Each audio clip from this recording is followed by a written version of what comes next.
Good to go? We have quorum. So yes. All right. The clerks have informed me that we have quorum. Good morning. My name is Brad Bradford, City Councillor on beautiful Beaches, East York, and very fortunate to be your chair of the Toronto Music Advisory Committee. You will get the impression I'm pretty excited to be here with all of you.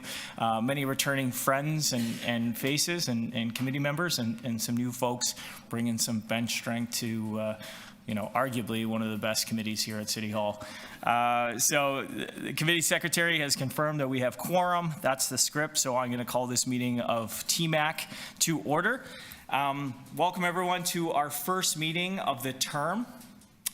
Better late than never, I guess, is the expression. But I am really thrilled that we're here. Obviously, there's lots of change going on at City Hall, but our commitment and passion for music hasn't changed, so that's why we're all here. This meeting is being held in hybrid in Committee Room 2. I'm looking at the screen here and just saying hi to all our friends online. I see Councillor Morley, Deputy Mayor Morley is with us as well, so hi there from Etobicoke. And appreciate everyone logging in. Members of the public are welcome to attend this meeting in person or remotely. I am informed that we don't have any registered speakers today, and because we're meeting remotely, at least in part, we will ask for your patience and cooperation. And our other Deputy Mayor, Asma Malik, is strolling in here and joining us. Thank you very much for being with us. Yeah. It's all about the vibes in here, and the vibes are good. I guess we need to ask for everyone's patience as we do WebEx, although our IT friends in the booth there have become pretty good at this stuff, so thanks for all your help. I'd also ask that all members and staff keep their microphones muted unless you need to answer a question or speak. If members wish to ask questions of staff or to speak, please make sure your video is on and raise your hand or unmute your mic and indicate your intention, and I will create the speakers list so we can do that. When you're voting on an item or a motion, I would ask that folks online please turn on your video and raise your hands to indicate your vote. If there is a recorded vote, of course, we will run down the order, and I will ask you to state if you are in favor or opposed. Lots of stuff here generally carries on a showing of hands, so it's not a big deal.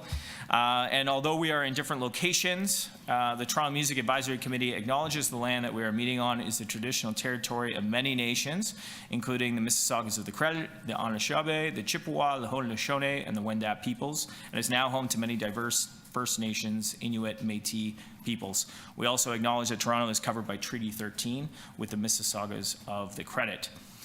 So with the preamble and setting up the meeting, the next piece is to ask if there's any declarations of interest under the Municipal Conflict of Interest Act. If you have an interest, please raise your hand or unmute your mic to let me know the item that you're declaring an interest on. Not seeing any, we will now proceed to consider the 7 items on the agenda. We're going to try and rip through this meeting. We've got 2 hours, and we'll try and keep it tight. We've got a couple presentations, and I would just ask that we keep those presentations nice and tight as well. The first item is MA 1.1, which is the chair's welcome. Sort of feels like I've been doing a little bit of that, but I will just express it's very much an honor for me to be back here in this chair seat. This was the first committee I ever got to chair in my short tenure at City Hall, and very grateful for the new mayor for keeping me here. Live music, I think, is one of the best things about our city, and it sets us apart, but too often live music, performances, the music industry, it feels like there's a lot more obstacles in this city to being able to create, to be able to produce, to make an honest living doing it. But we've had a lot of success with this table, and Mike, you can probably chime in about the genesis of TMAC and many of you folks who have been around here for many years doing that work. But there have been a lot of wins that have come out of this committee, and for the folks who are new, and just joining us, I want you to know that you're stepping into a room of very committed, dedicated people with a lot of great ideas, and this is an opportunity for you to create the change. Last committee, we did amplified music on patios. stuff that we heard from the committee when we traveled to lots of other cities around the world. You can do that, but the answer was always no here in Toronto. We started as a pilot in 2 wards, and then that expanded because people were excited about it, and now we've got it across the whole city. We have John Carew, who's chair of the BIAs here in Toronto, the umbrella organization Tabia, and was a huge partner in bringing that to Toronto, and now that's real. We also have the tax relief program for live music venues. You know, that was something that got done at this committee, and yet we still know there's a lot more work to do. You know, we had a conversation at Planning and Housing last week or something about the Phoenix and what's going on there, and live music venues are constantly under threat from new development, and how hard it is to secure those spaces for artists as the city continues to change and evolve. So the work that we need to do on that. Another big thing from last term that we talked about was rehearsal space. You know, jam halls, all of those sort of venues that continue to sort of slip away, and the erosion of those spaces that are really important and vital for a vibrant music committee. So, you know, given it's our first meeting, if you could indulge me a little bit, and I would really appreciate if we could just kind of go around the horn here and do a quick introduction, share your name, your role, and maybe your interest in TMAC or live music, and just right here, I locked eyes with John Carew, so I'm going to start there, and then we'll go around the horn and then jump online, if that's okay. John, over to you, and throw your mic on if it's not on.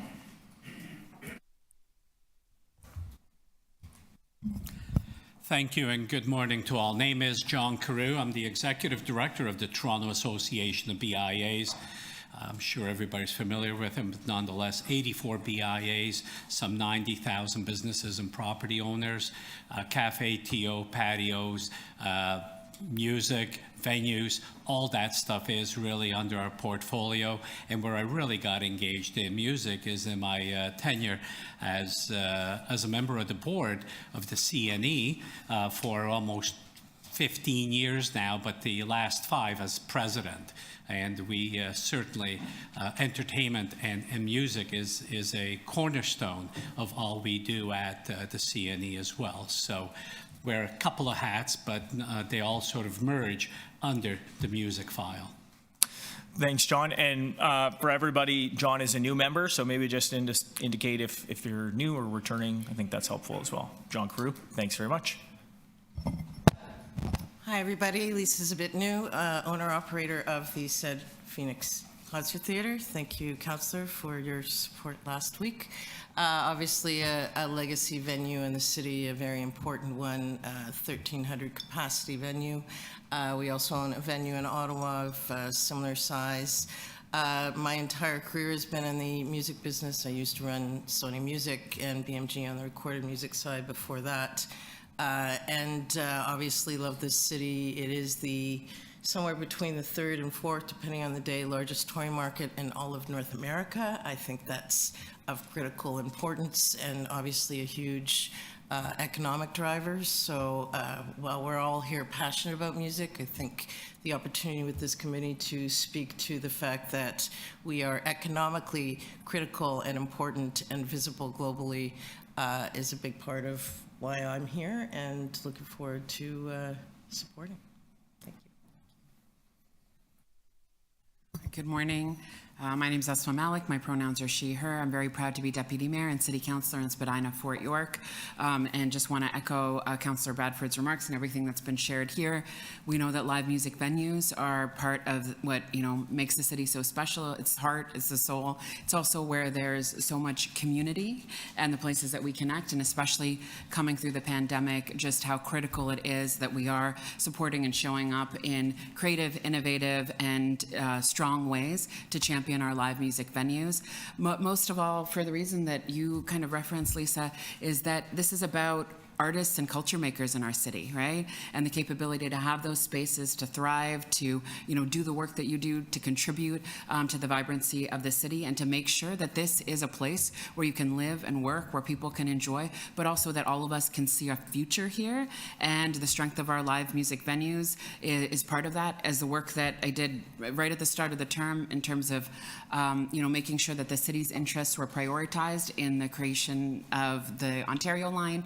And as some of that construction work was imminent, we did, thanks to Mike Tanner, did pull together a number of folks who have been giving leadership to our live music venues. And what I heard clearly is that coming through the pandemic, there is no pivot for you. These are physical spaces, and we have to be able to keep them strong and viable for everything that they mean to the city, and that we have to do that through some really important collaborative work. I was very proud to sit on the board of Long Winter for many years. It's really great to see my colleague from there, Paul, on this music advisory committee, and through Paul's work in the advocacy in this group, we were able to have some considerable benefits for the DIY spaces that we so desperately need in the city, and want to be able to continue in that direction. Thank you all for being here, and I'm really proud to be joining you for the first time. Good morning, everyone. I'm a first-timer as well, Lahila Omarkil, Vice President of Social Impact at the Daniels Corporation.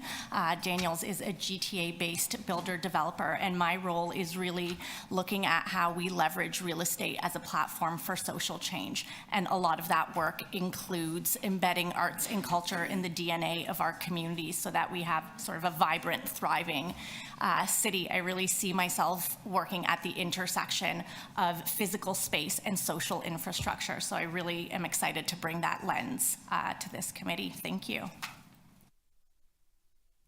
Good morning, I'm Jonathan Bunce, also first-timer. I'm the co-founder and artistic and executive director of Wavelength Music. We've had a 24-year mission to support emerging underground independent music across a variety of genres here in Toronto, and really build a sense of community in the local music scene for over 2 decades. I'm also a local music historian. I wrote a book called Any Night of the Week, and recently co-authored a paper on the future of live music spaces in Ontario called Reimagining Music Venues, looking not just at protecting our amazing existing spaces, but also innovating new models, and also looking at protecting important parts of the ecosystem like rehearsal spaces as well. And that study again is called Reimagining Music Venues. Do check it out. And I'm really looking forward to bringing all these ideas to the table with this amazing group of people to really create a stronger music system and really animate our city. Hi everyone, my name is Ben Valaket, and I'm born and raised here in Toronto, and I'm representing Lynx Music, which is a music rehearsal facility in the Junction. We have a 30,000 square foot facility and employ about 63 employees. We also have an exterior live venue as well, where we host block parties and outdoor music festivals. In addition to music rehearsal, we also do recording arts as well. So we have a recording studio as well as a video production space. In other roles that I play is I'm also a builder and engineer. So I build music venues and galleries and spaces that host the arts. And very excited to be here and to give back to the city that I care so much about. Thank you. Thanks, Ben. We're going to do our clerks as well. Those are going to be with us here for the term. Important part. Thank you. Good morning. My name is Katisha McGregor, and I am your committee secretary, and I'm very happy to be here with you all today. Thank you. Good morning, my name is Gary Clark. I'm the administrator for this council advisory body from the city clerk's office. Happy to be here. Thank you. Over to Mike Tanner. Not that you need an introduction. Of course I do. Hi, everybody. Mike Tanner. I'm the manager of music sector development with economic development and culture, one of the staff supporting TMAC. Very excited to see all of you in the room and really looking forward to hearing what you bring to the table collectively. I'm also just going to throw it back to Marguerite, who's back in the row there. Right into the mic, sorry. I'm Marguerite Piggott. I'm Film Commissioner and Director of Entertainment Industries in Economic Development and Culture.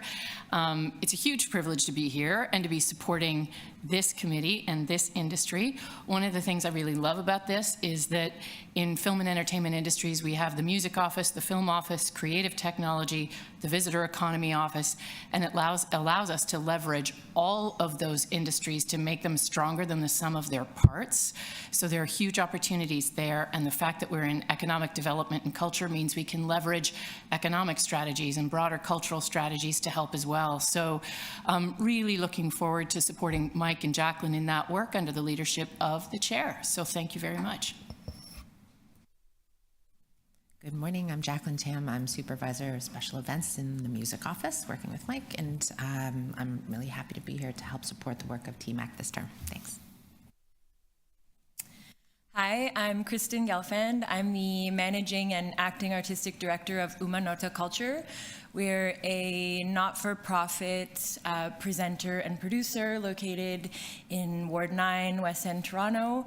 We have a ticketed music festival that happens once a year in July called Mixto, as well as a project called the Geary Art Crawl, which we founded in 2021. We're also involved in a production capacity with Due West Fest, recently Block, Eastern European Music Festival at the Bentway, and in addition to that, we continue to do year-round concerts at local music venues, both large and small. Morning, everyone. Sean Bowering, owner, founder, operator of the Garrison 350 capacity music venue, and the Baby G is 150 capacity music venue. Transmit Presents is a concert promoter that shows at all the venues around town, including places like the Phoenix and Horseshoe, etc. I'm a member of the Little Portugal BIA, one of the co-founders of Due West Fest. Been involved in the music scene for probably about 35, 30, 40 years. Time's going by. As a musician, as an entrepreneur, as a community member, and really returning member of TMAC, and very happy to be here. Good morning, everybody. I'm Kim Temple, and I am also a returning member, so hopefully Sean and I can provide a bit of a bridge between what's happened in the past term and how we can move forward. I'm a music publisher. I work at an independent record label called Six Shooter Records. I also work for the National Trade Association of Music Publishers called Music Publishers Canada. I am born and raised in Toronto. I started in the music industry as a drummer and moved into music publishing. I've also worked in film and television, so I feel like I'm very in touch with a lot of the emerging artists in Toronto. I do songwriter development. I work with composers and producers, and I feel like I'm very in touch with the challenges they face trying to build a living here, make a living, rehearse, as you mentioned, perform live in Toronto. I would love for this city to become a hub like Austin or Nashville, Atlanta. I think that we could really be the songwriting capital of the North, and so that's my dream. Hello, Sarah Jarvis, Community Engagement Director at Destination Toronto, formerly known as Tourism Toronto. We are the destination marketing organization for this amazing city. So we inspire folks to come and visit and explore and meet in Toronto. The music sector, of course, is an incredible pillar of why anyone would want to come to our city. And we ensure that we try to reflect that in all the things that we do. I am the sector specialist of arts and culture internally at the organization, and personally I have a background in music. I studied music. I was an opera singer. My parents were classical musicians. I live in a house of musicians, working musicians, so I live and breathe music wherever I can. So it's an honor to be here. I'm a returning member. I have a permanent seat, not me personally, but my organization, so I'm currently occupying that seat. So thank you for having me. Hello, my name is Jeremy Keston. I am a owner and operator of Platform Entertainment. We're a concert promotion company that focuses generally on electronic music, and We also are the co-presenter of Electric Island Music Festival, which is a summer concert series taking place in Toronto at various parks. And also, I run a print shop in Parkdale, and I'm a building owner, and I have a studio in the same facility. And that facility helps operate or back up our music ventures and also music ventures from other people that come into our retail location and artists, and it's a community of people, and I hope that with this council we can make that community even stronger. Thank you. I'm Tracy Jenkins from Lula Music and Arts Center at Lula Lounge. It's a venue in the West End with a capacity of about 350, focusing on Latin, Brazilian, and global roots music. Out of the venue has grown a festival, a record label, and an artist management company. I'm also on the Little Portugal BIA and the events committee there that puts on Do West Fest. As a returning member, I'm really looking forward to continuing the work that we started in supporting live music venues, and then just also exploring how the different areas of the Toronto music industry can work together even better to support a really thriving scene in the city. Very happy. Very good. Thanks very much. We're going. Oh, we don't have enough seats. That's not good. Is there a way? Okay. I feel like you should sit over here.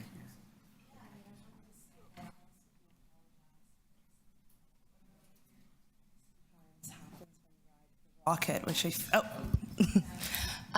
yeah, I'm happy to slip in if there's space, but also can hear everybody just fine with the mic, so.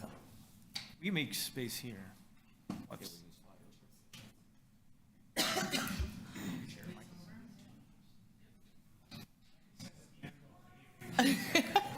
Yeah, let's.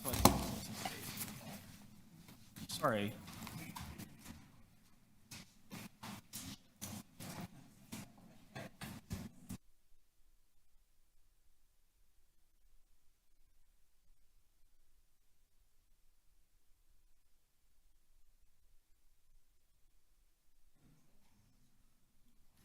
Sorry about that, Melissa. Let's try that again. Okay, perfect. Thank you for being patient with this somewhat more entry with a little bit more gravitas. But my name is Melissa Vincent, and I am so thrilled and honored to be sharing a space with everyone here today as we're kind of gathered around a shared passion for music, which I think is always, if you're here, one of the first loves that you encounter when you're young, and then only imagine if you grow up loving music in the city that it can turn into a passion project that you can then have a voice in terms of directing what its future looks like. So I'm a music journalist and researcher based here. I'm the current jury foreperson at the Polaris Music Prize and a board member there, in addition to a music correspondent on the CBC's The National, and I'm currently doing some research work at the Faculty of Information, looking at the intersection between music and technology. And I feel like, a lot of my investigative work over the last couple of years has thought about what world are we re-entering as we're in this sort of post-pandemic period, and really feeling like there's some runway to engage in some energetic blue sky dreaming and feeling enthused and excited to really start building and planning with everyone here, and feeling deeply, deeply inspired by a lot of the fantastic grassroots DIY organizing work happening across the city, groups in coalition with a lot of different political organizing efforts, and thinking about the role, the lifelong kind of functional role of music in terms of helping us articulate and speak through difficult and challenging moments. So thank you. Happy to join everyone. Beautiful. Thanks, Melissa. We'll jump online, and I see Melissa Bob Clark. I Hi, everyone. I'm Elizabeth Clark. I am a returning member of TMAC. Thank you for the opportunity. I am the Senior Vice President of Music and Live Events at Maple Leaf Sports and Entertainment. Like many of you, I'm very passionate about Toronto being a global destination for both artists and fans. I'm happy to be here. Thank you. Julian Taylor?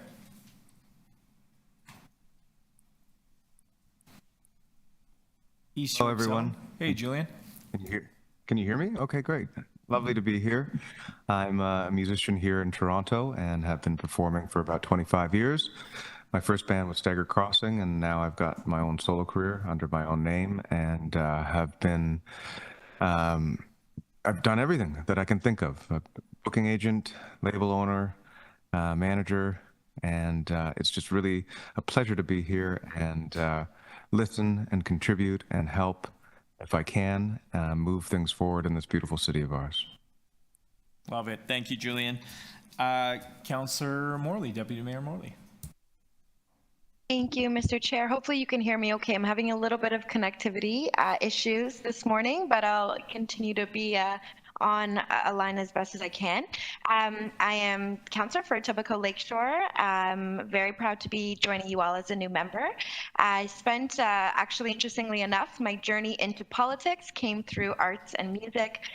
For about a decade, I organized and produced a talent fashion showcase in my ward called Ruckus. And so that for me was really an amazing opportunity to understand the impact and value of music, arts, and culture for connecting people, helping us express ourselves, and community building, which was something we were able to really use that as a tool for. So also an alumni of the Remix Project and a former board member over there.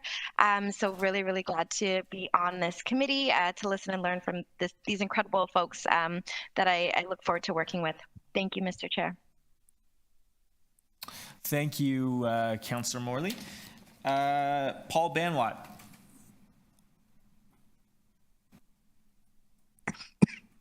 Hey, everybody. Awesome to be here as well. I am Paul Banwatt. I'm a music and IP lawyer at Gilbert's LLP. I also play drums in an indie rock band called the Rural Alberta Advantage. And like Esma said, I was a board member on the with Esma at the DIY nonprofit music festival Long Winter. It's an honor to be here for another term.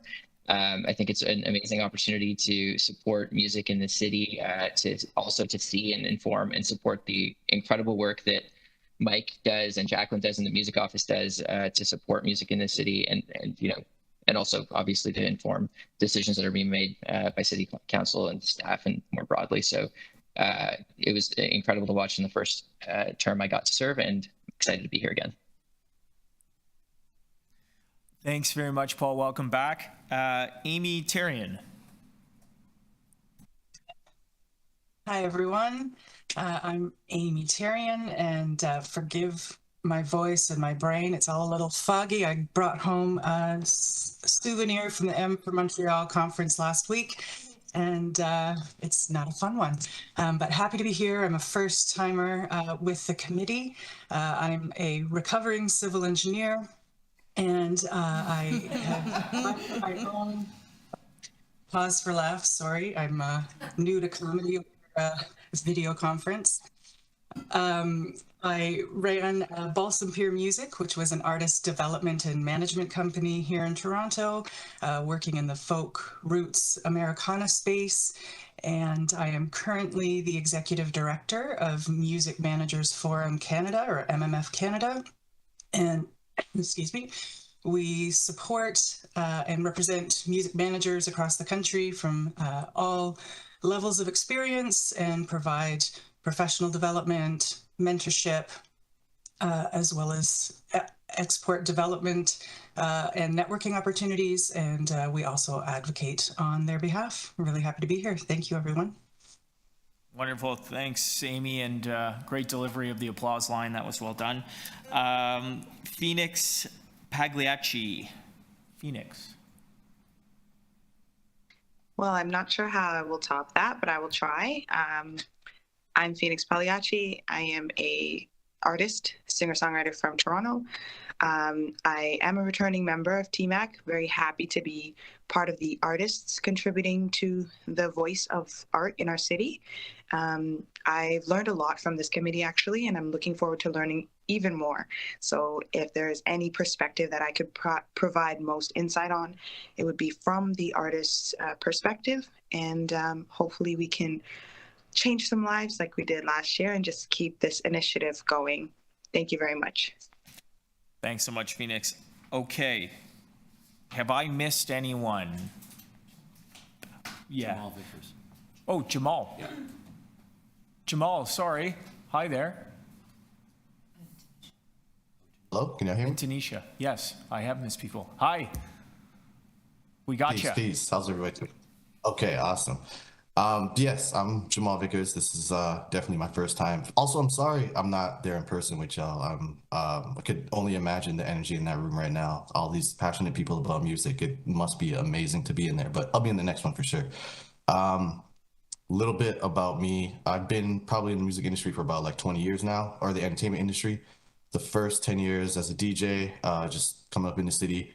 Then I transitioned over to artist management. I dabbled in that for a little while, did some grant writing, did some publishing, did some consulting, and then basically found my kind of stride doing sync. I own and operate a boutique sync agency. I specialize in Black music. I also worked with Public Records, just building that from the ground up for the past 5 years as a marketing manager over there, also A&R, and head up the distribution side of things for them as well. I now recently moved over to Warner Music Canada as a marketing manager there. And yeah, it's very excited to be a part of this and just being able to have a voice to lend from artists, managers, business people, emerging acts, and just be able to like be a part of the change, have a voice as a part of the change, as opposed to just sitting on the sidelines or writing a petition or anything like that. Like, super happy to be involved in this. So thank you all. Peace, peace. Thanks, Jamal. Thanks for being here and stepping up. We appreciate that. Charlotte Cornfield. Hello, my name is Charlotte Cornfield. I am a songwriter, musician, multi-instrumentalist, and also just a very passionate music community person. I worked on the venue side for a while, booking and managing a venue called Burdock Music Hall. And yeah, this is my second term on TMAC. It's a real honor to be here amongst this incredible group, and really excited to hear everyone's perspectives. And I'm not there in person today because I am a new mom. I've got a 7-month-old daughter, so I'm kind of doing double duty, but I'm really pumped to be here. Amazing. Thanks, Charlotte. Welcome back, and congrats on 7 months. You're in it. I got a 5-month at home as well, so we're all drinking a lot of coffee. Good for you. Tanisha Richards. Hi, everyone. My name is Tanisha Richards. I'm a new member to the committee, so I'm just really excited to be a part of this. I do apologize. I'm at the airport right now, so my Wi-Fi isn't really strong enough to support video, but I will do my best to stay connected. So I am the former managing director of Manifesto. I'm currently on the board chair with Afrowave, where I support with artist and career development programming. And I just started my own event production and artist export company in partnership with the Trade Commissioner's Office, and generally just passionate about community building and creating spaces for the next generation of decision makers. So yeah, thank you all. Thanks so much, and we'll look forward to having you here. Thank you. I think that's it. And then I'm going to acknowledge a few folks that are not with us today. We have Umair Japper, who is overseas. We have Bridget Fry, who I think is also traveling right now. And then Councillor Paul Ainsley, the Night Economy Mayor out in Scarborough Guildwood, also on the committee and not with us. And so just on that, a note to clerks, I don't know what the feasibility about getting in a bigger committee room would be, but we might want to think about it because we've got some folks online who are planning on coming in and we're out of seats. Something to take away and think about for next time. Okay, so I'm gonna go back to the computer with the sort of direction here, but I think there's nothing to move on this, on the introduction piece, is there? Is there? Okay, well, we will, any other comments, questions on the intros? Thanks for indulging on that. Anything from anyone? Okay, well then we'll accept those introductions for information. As the clerks have guided me, that's the correct thing to do. So, and with that, we will move on to item number 2, which is the roles and expectations of public members. We have Giselle Jagai? Okay, sorry. Giselle Jagai from the Public Appointments Secretariat in the City Clerk's office, who's going to give us a brief presentation here on the terms of the appointments and expectations, just to set the table for the term. And so, and you have a colleague as well. Hi, Robin. Robin? Very good. All right, Giselle, Robin, over to you.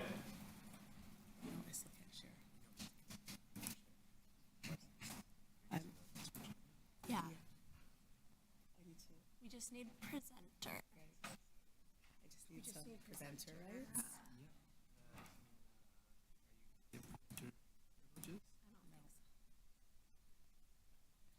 Katisha, do you mind giving Giselle presenter rights so we can just share the presentation?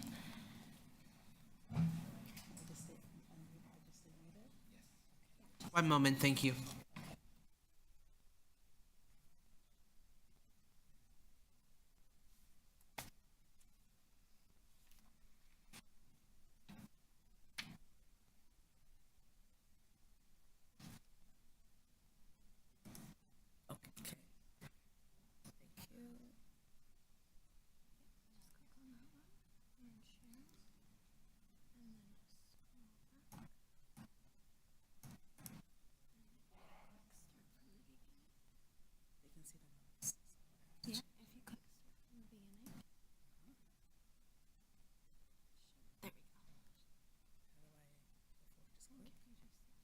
Everybody online, you can see that deck?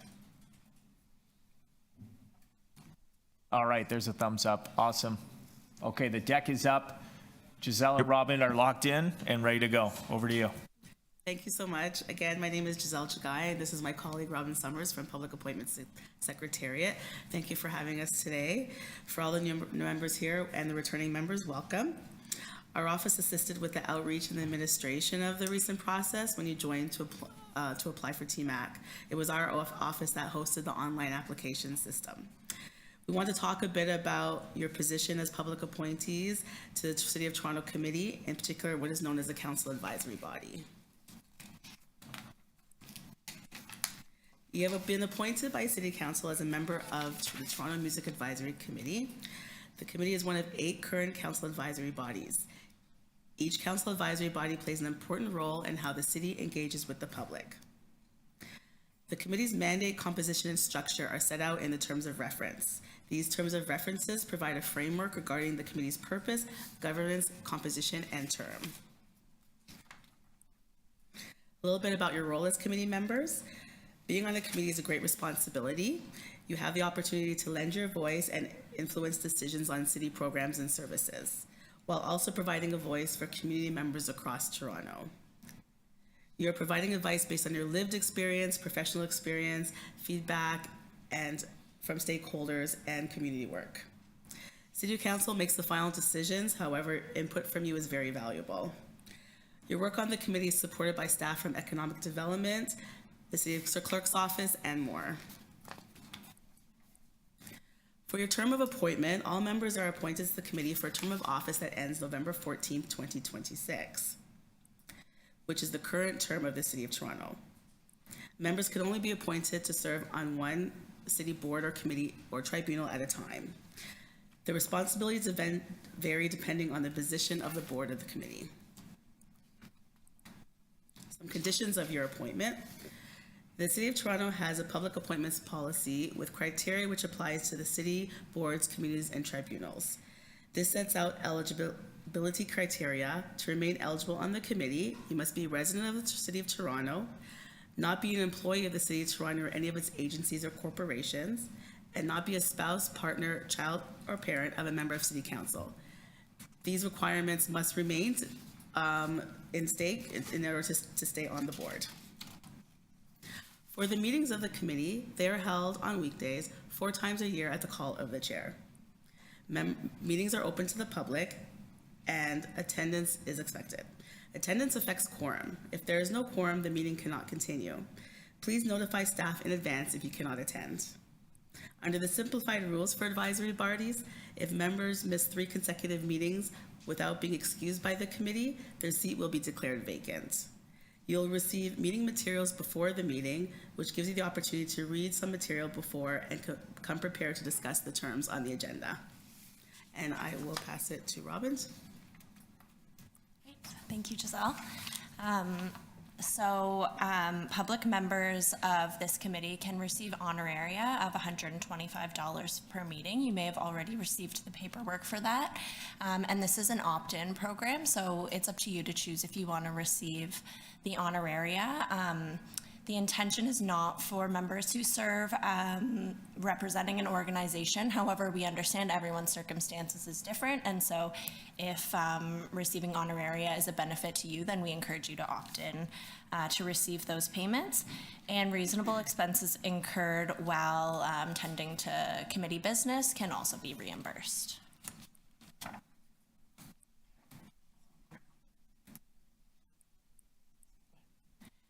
And then the public appointments policy allows members to take a leave of absence if required. So should something come up, you can request to take a leave from the committee. If you run or seek appointment to any elected office, then you will be required to take a leave of absence. Depending on the duration of the leave, the committee council may fill your vacancy while you're absent. And if you have any questions about a leave of absence or you would like to request a leave of absence, you can contact our office and as well as inform staff in economic development and culture. And then I'll just talk quickly about some principles for public appointees. So as Giselle mentioned, you're making important contributions to city decision making, and we really appreciate your time being here and your contributions. And we just wanted to share a few principles. So the first one is to serve the public well. Strive to have a solid understanding of the committee's overall objectives, goals, and mission. Work collaboratively towards a shared purpose. Communicate with members of the public in a respectful, open, efficient, and constructive manner. And then champion the standards of public service, so uphold the highest integrity of conduct, display principles of integrity, objectivity, confidentiality, accountability, openness, honesty, and leadership. Foster equity, diversity, inclusion, and reconciliation, and champion the city's commitment to a discrimination-free environment, and also value the diverse perspectives and contributions of individuals around the table and members of the public that may come before you. And act with integrity and impartiality, conduct your duties with integrity in an objective and uninfluenced manner, and place public good before self-interest.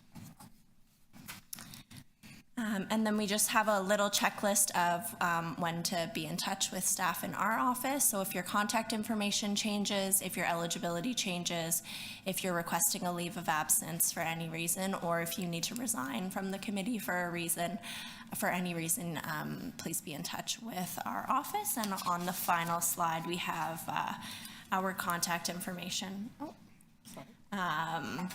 Our email address and phone number are there. We're happy to answer any questions if there are any.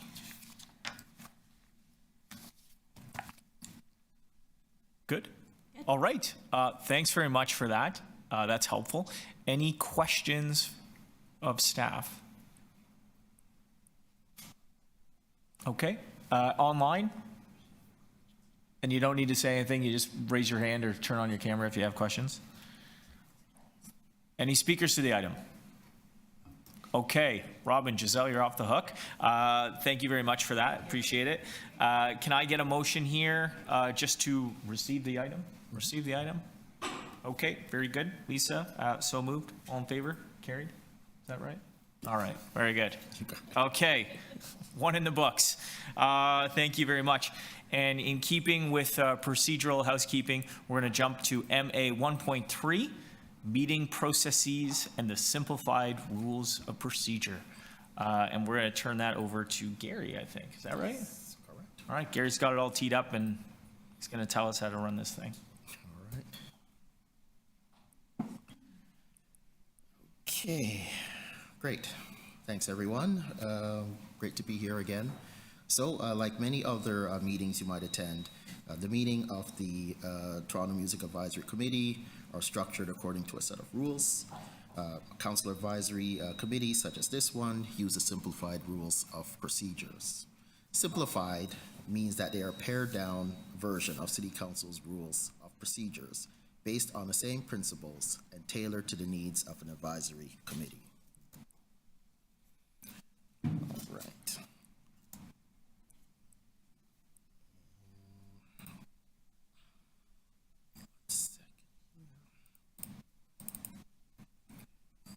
Okay. Try to get to my last slide.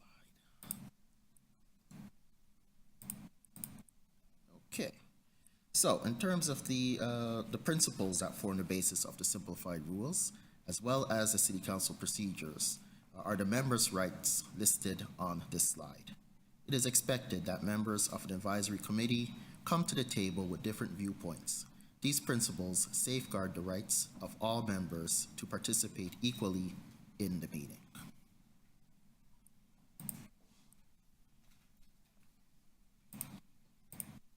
In terms of open meetings, this is another principle, one that is enshrined in law.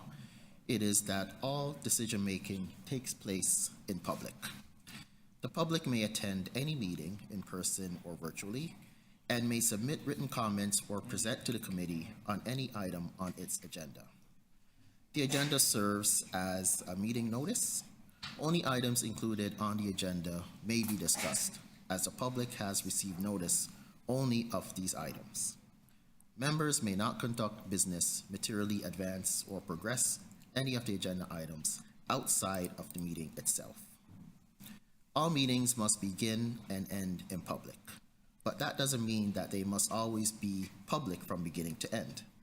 There are about a dozen circumstances set out in the City of Toronto Act that would make it appropriate for a committee to close its meetings, and a couple of these are listed on the slide here. For example, for personal matters about an identifiable individual, including a city employee or a local board employee, and litigation or potential litigation affecting the city.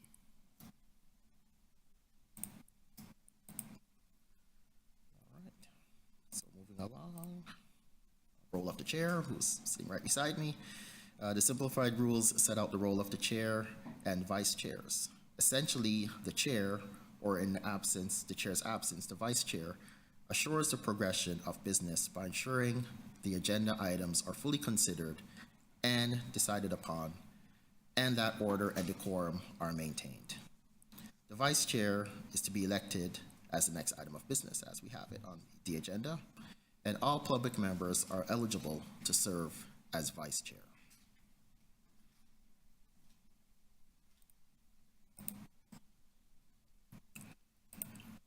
In terms of responsibility of members, the simplified rules set out the responsibilities of members during a meeting that are listed here on this slide. If you recall, one of the foundational principles that underpin the rules is that all members have equal rights, privileges, and obligations. This is set out in the obligations.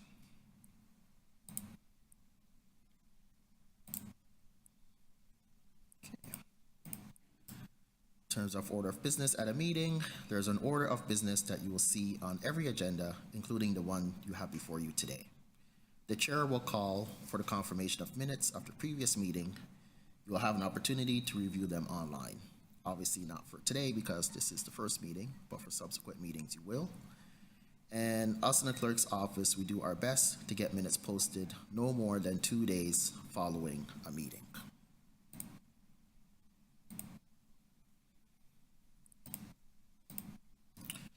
All right, so you have a meeting agenda for today. The agenda lists the items of business in order in which they will be considered and also serves as public notice of the committee's business. The committee secretary prepares and publishes and distributes an agenda for each meeting. Agendas are published online to the city's TMMIS website. And obviously, before meetings, we will send you a meeting link once the agenda for the meeting is available. You're also encouraged to sign up for automatic e-alerts to receive notifications that pertain to the committee, including when an agenda has been published. City agendas take a little getting used to, but they contain lots of information, including links to all the documents that have been submitted for a meeting.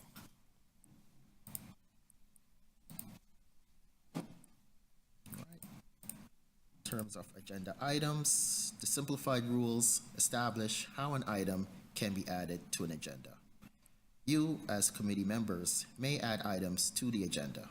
If you have an idea for an item, reach out to program staff, Mike is here, and Jacqueline, from the Toronto Music Advisory Committee unit, or to us in the city clerk's office, and we can help you finalize your item with respect to both content and form, and make sure it fits within the scope of the committee's mandate. All right. Each agenda item has a unique identifier. So for this term, we have the MA identifier, and this is the meeting number 1. Many items are relevant to the city as a whole. Some items are ward specific and pertain to something happening at a specific address. In those cases, you will see a ward number. This alerts city councilors to issues that might affect their constituencies. Some items originate with a report or a letter. If you, as a member of the committee, would like to bring forward an item for the agenda, a way to do so would be to submit a letter prior to the agenda close with a summary of your item and any recommendations you would like the committee to adopt. Lastly, some items have recommendations for the committee to consider and vote on.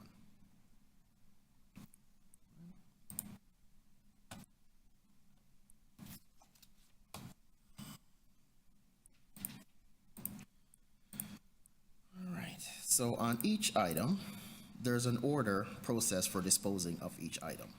The chair brings an item forward. There may be a staff presentation offered by a city official. There may be public speakers who have registered to address the committee.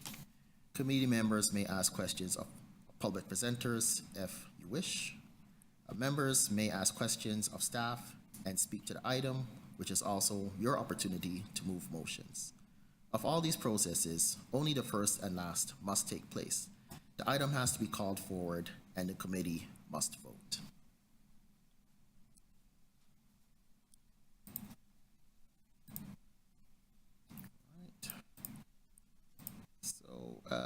The committee must vote because there must be a decision on every item. Through its decisions, the committee fulfills its role as a council advisory body.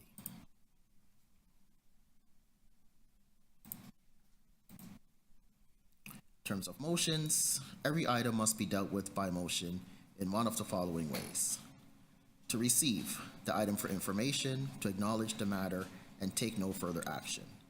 Defer the item to a future meeting, to postpone consideration until a specific time or until a specific condition is met. To adopt the recommendations, to approve the main proposal as presented. Again, this will usually be in the form of recommendation. To amend or add a new item or recommendation is to vary the main proposal or propose an additional action. Motions to amend are substantive. We need these in advance when possible. City Clerk's office staff will help draft, with your permission, to seek input from program staff if necessary.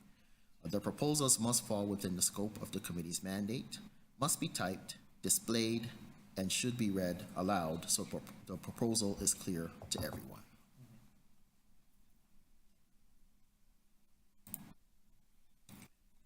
terms of voting, voting is one of the responsibilities all members have. In a virtual setting, members continue to vote by show of hands on video or may request a recorded vote. If a recorded vote is requested in a WebEx meeting, the clerk will call out the name of each member and the member will state in favor or opposed.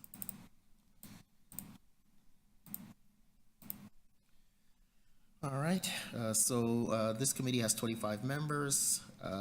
13 must be present for quorum. A point that Giselle and Robin mentioned and raised, but worth repeating. If you're going to be absent, please let us know so that we can prepare a motion for someone to move to excuse any absenteeism.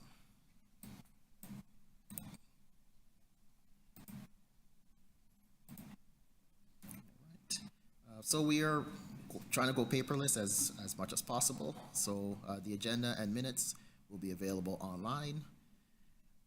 Without note or comment, we only record decisions taken by motion. We do not keep track of the discussion that led to the decision. So once again, you can subscribe to the e-updates to receive an email link to the agenda and minutes as soon as they are posted.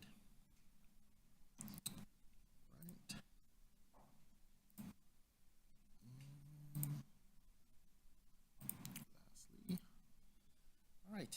Lastly is just some contact information for myself as the administrator for this committee and our email and phone number. Thank you. Very good. Thanks, Gary. Any questions for Gary? Okay. Yes. Just a procedural questions. Do our votes get recorded in terms of who voted in favor and against an item? Yes, we do take note of it, and we take note of who accepted who was the mover of the motion. So we record that information. Thank you. Any other questions? Anyone online? Not seeing any? Yeah, I would say this committee, can I say committee? Advisory body. We are, it's pretty informal. We'll work through this stuff together. And we actually have 12 new members and 10 returning, so we're more new than not. And so for anyone that's, maybe feeling a bit nervous about stepping out there procedurally or whatever, don't worry about it. We'll all just work through this stuff together. Awesome. Okay, so with that, no further speakers. Can I get a motion to receive the item? Okay, John, all in favor? Carried. And there's an example of not a recorded vote and a showing of hands, and just dispense with the item. And if it was more contentious, somebody might shout recorded, and then we'd all go on the record, and that's how it would be. I don't know if we've ever done that at TMAC. Maybe we would do it if we wanted to show solidarity on something, like a big unanimous vote, but we'll see how it goes. And that's a nice segue to item 1.4, which is the election of our vice chair. And so in the chair's absence, somebody to help take the reins and run the show. And actually, good reminder, because sometimes that happens if I've had too much coffee and I need to go to the washroom.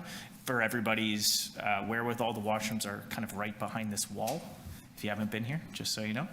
And so I can go to the floor, really. There's not much more to it than that, and see if there's a nomination for vice chair. Sarah? I would like to nominate Sean Bowering for vice chair. Okay, very good. So I'm just going to make notes. So Sarah is nominating Sean Bowering for vice chair. Do I have any other, and I'm looking online as well, do I have any other nominations for vice chair? I'm looking in the room, and I'm looking online. Okay, so now I just keep calling multiple times, all right? I am calling on nominations for a second time. Looking online, looking in the room. I am... It's like an auction. Do I need to ask Sean if he wants this? Okay. I am calling on nominations for a third and final time. Looking online. Oh, yep. Oh, very good. Here's a guy who's been on a committee before. John Carew. Hearing no further nominations, declarations, the nominations are now closed.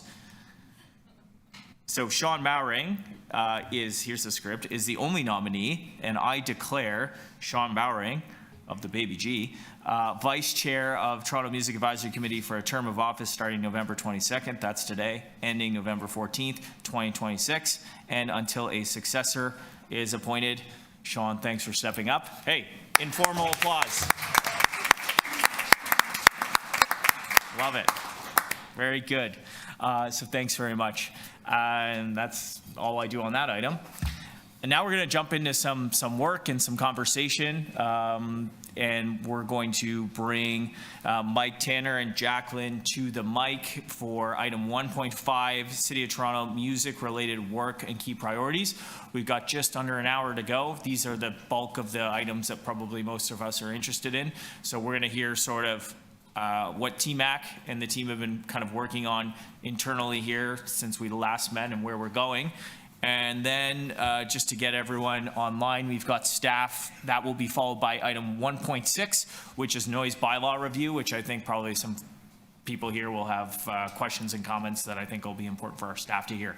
But not to Bigfoot your presentation, Mike, Jacqueline. I will turn it over to you for 1.5 key priorities.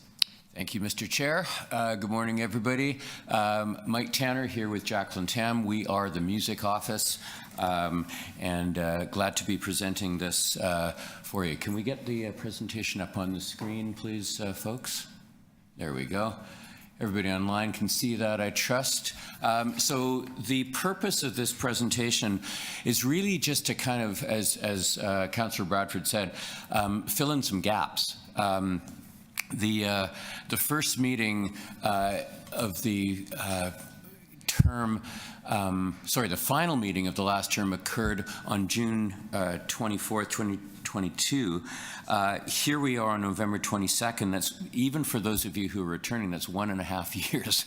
That's quite a bit of time. And while we as staff are sort of keeping this ball in the air every day, every week, we understand that for citizen members of a body like this, it's a little bit of a hiatus. In 2022, near the end of that term, that last term, TMAC advanced a strategy, the music strategy as we call it. Those of you who have not had a look at it recently, who have not had a look at it at all, I would encourage you to do that. There's a lot of really good thinking coming from the last iteration of TMAC. A lot of extensive surveying and work and thinking went into that. And it does really guide the city's work in supporting the music industry. So that was one of the key achievements of the last term of TMAC. And another reason that we're sort of doing this right now is to review, as I say, some of the work that was done, the sort of key points in the last term, review what's in the strategy, and looking around the room, as the chair noted, we have 12 of 22 new members. So there is a little bit of transition work here. We wanted to make sure that, everybody's kind of aware of where we are, what's in play, what are some of the likely upcoming hot points for action and your engagement and your advice. Next slide, please, Jacqueline. So I won't spend too long on this. In the last term of council, we had two chairs, Councillor Joe Cressy, former Councillor Joe Cressy, and Councillor Brad Bradford. We had Councillors Anna Bylaw, Michael Thompson as well. The makeup of TMAC, 22 members, was then similar to what it is now. We've heard a lot of talk this morning about the importance of live music venues, and certainly that is not misplaced talk at all, and attention.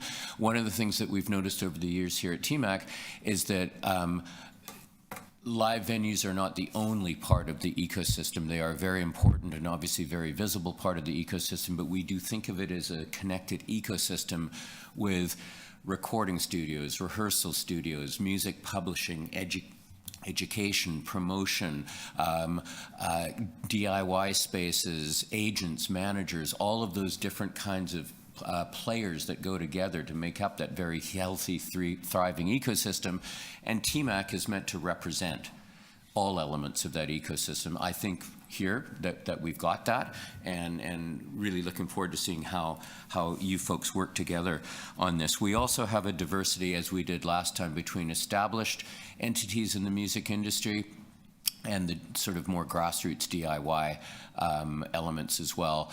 We do as much as we can to make sure that not just downtown is represented, but also Scarborough, North York, and Etobicoke, and that, of course, there's demographic diversity as well. Last time out, the task teams, the smaller groups that really kind of brought some focus on particular issues together, were one on venue health, one on artist health, one on general industry health. There was one on outreach and engagement, and then there was one that really kind of focused its attentions on the development of the music strategy. It remains to be seen what task teams, if any, will come out of this meeting today and as we move forward into the new year. Good, next slide, you're ahead of me there. Yeah. The timeline of functioning, again, last time went from October 2019 through till June 2022. This term, because of some of the governance that happened at the city, the timeline will be a little bit shorter. I think we've probably got until about the middle of the summer 2026. Given that we got the holidays coming up, they were talking about 2.5 years. So we will want to move quickly on some of these items that we come up. Last time, obviously, no surprise to anybody, a lot of TMAC's activity, engagement, work was subsumed, as we all were, by the pandemic. And we very quickly had to pivot into what kind of things the music industry was feeling most keenly, and how city government could support that kind of thing. As Gary mentioned, and as Robin and Giselle mentioned, the functioning of TMAC is really to advise the city on issues, on challenges and opportunities. TMAC motions go directly to Economic and Community Development Committee, ECDC as we call it here. There are an insane amount of acronyms. As in any good organization, there are a lot of acronyms. We will do our best to not use those acronyms overly, but you will sometimes hear quiet talk of ECDC and PHC and TEYCC, and these are all names of committees. The one that is relevant particularly to TMAC is Economic and Community Development Committee. So typically what will happen is something will be debated, discussed. There may be a motion that comes out of TMAC, and it will go to the next meeting of Economic and Community Development Committee. These happen every month with a small hiatus in the summer. So there's a fairly regular flow of procedure going through the city. And then if it's approved at Economic and Community Development Committee, it moves on to City Council. And that is how things like the live music venue tax reduction for eligible venues that Councillor Bradford mentioned became part of city policy. It was through a mechanism much like that. And these recommendations that TMAC members bring forward really do empower Jacqueline and I and Marguerite, the music office, and the city's work on supporting the sector. Next slide there. So the kinds of things that are possible, here's an illustration of some of the main points from last time. Again, this is probably more for new members than returning members. We've mentioned the live music venue property tax reduction. There was a lot of advocacy and information around COVID, health and reopening. We were able to allocate a city-owned space for below market rate lease to a grassroots music organization, and get the ball in play for the same type of arrangement for rehearsal facilities. As a councillor mentioned, strong advocacy from TMAC helped create the Amplified Music on Patios program. We were most happy about that acronym there. It's so good to say the AMP program in these hallowed halls here, and have a justification for doing so. We did a study. No good city government can go 5 minutes without commissioning a study, and we did the same. There was something on the impact of live music venues in Toronto called Revenues that we did with, or Revenues that we did in conjunction with a couple of other partners, and then the music strategy, as I mentioned. We'll delve a little bit into detail on some of these in a moment here. There was an emergency TMAC meeting in May 2020, about 2 months into the pandemic, which created that motion that enabled a third category of a pre-existing tax subclass that would capture live music venues. This is where the music office leaned heavily on TMAC members, was to come up with those criteria. What distinguishes a live music venue from a sports bar, from a chicken wing place, from a place that has live music once a year when there's a wedding? So that is the type of thing where your expertise is very much valued. So we came up with, we threw a dart at a wall, flipped it out to TMAC members. TMAC members said yes, no, maybe, tweak this, change that, and we came up with criteria that we believe work. The program was rolled out in June of 2020 so that it would give some tax relief to shuttered live music venues, all of which were shuttered in that first year. TMAC recommended that program, which included 48 venues initially, be made permanent. Council approved that in October of 2020. And in the years since, we've seen a slight uptick in the number of venues that have applied and been deemed eligible for that program. We've got around 57 or 58 venues in each of the last 3 years, and that program continues in perpetuity, as I mentioned. Next slide. Jacqueline, this one's you.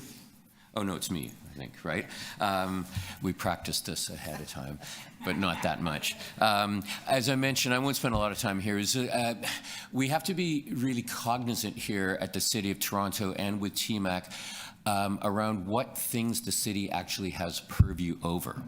The city does not have purview over provincial public health regulations. However, the city can advocate for things with other levels of government, and that was the case here, that TMAC added its voice and the voice of the industry to a whole suite of advocacy that was being led by our city manager's office and by our former mayor's office to the province on a regular basis around health regulations. And you'll recall probably all of the lack of clarity and confusion around how many people could gather in a space. If you're a live music venue, do people have to be seated? Can they dance? Do they have to be masked? If you're a recording studio, how many, can I have a horn section? All that kind of stuff was really difficult to parse out at the time.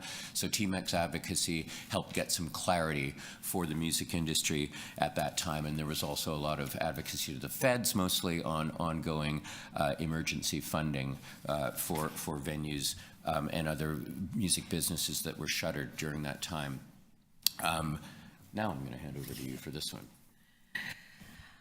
So 3 years ago, TMAC put forward a motion to council to identify a list of city-owned properties that could be used for a DIY music organization. And so we worked together with a couple of different divisions, Parks, Forestry and Rec, our Commercial Real Estate Division, and other offices in Economic Development and Culture. And we created a pilot at 468 Queen West.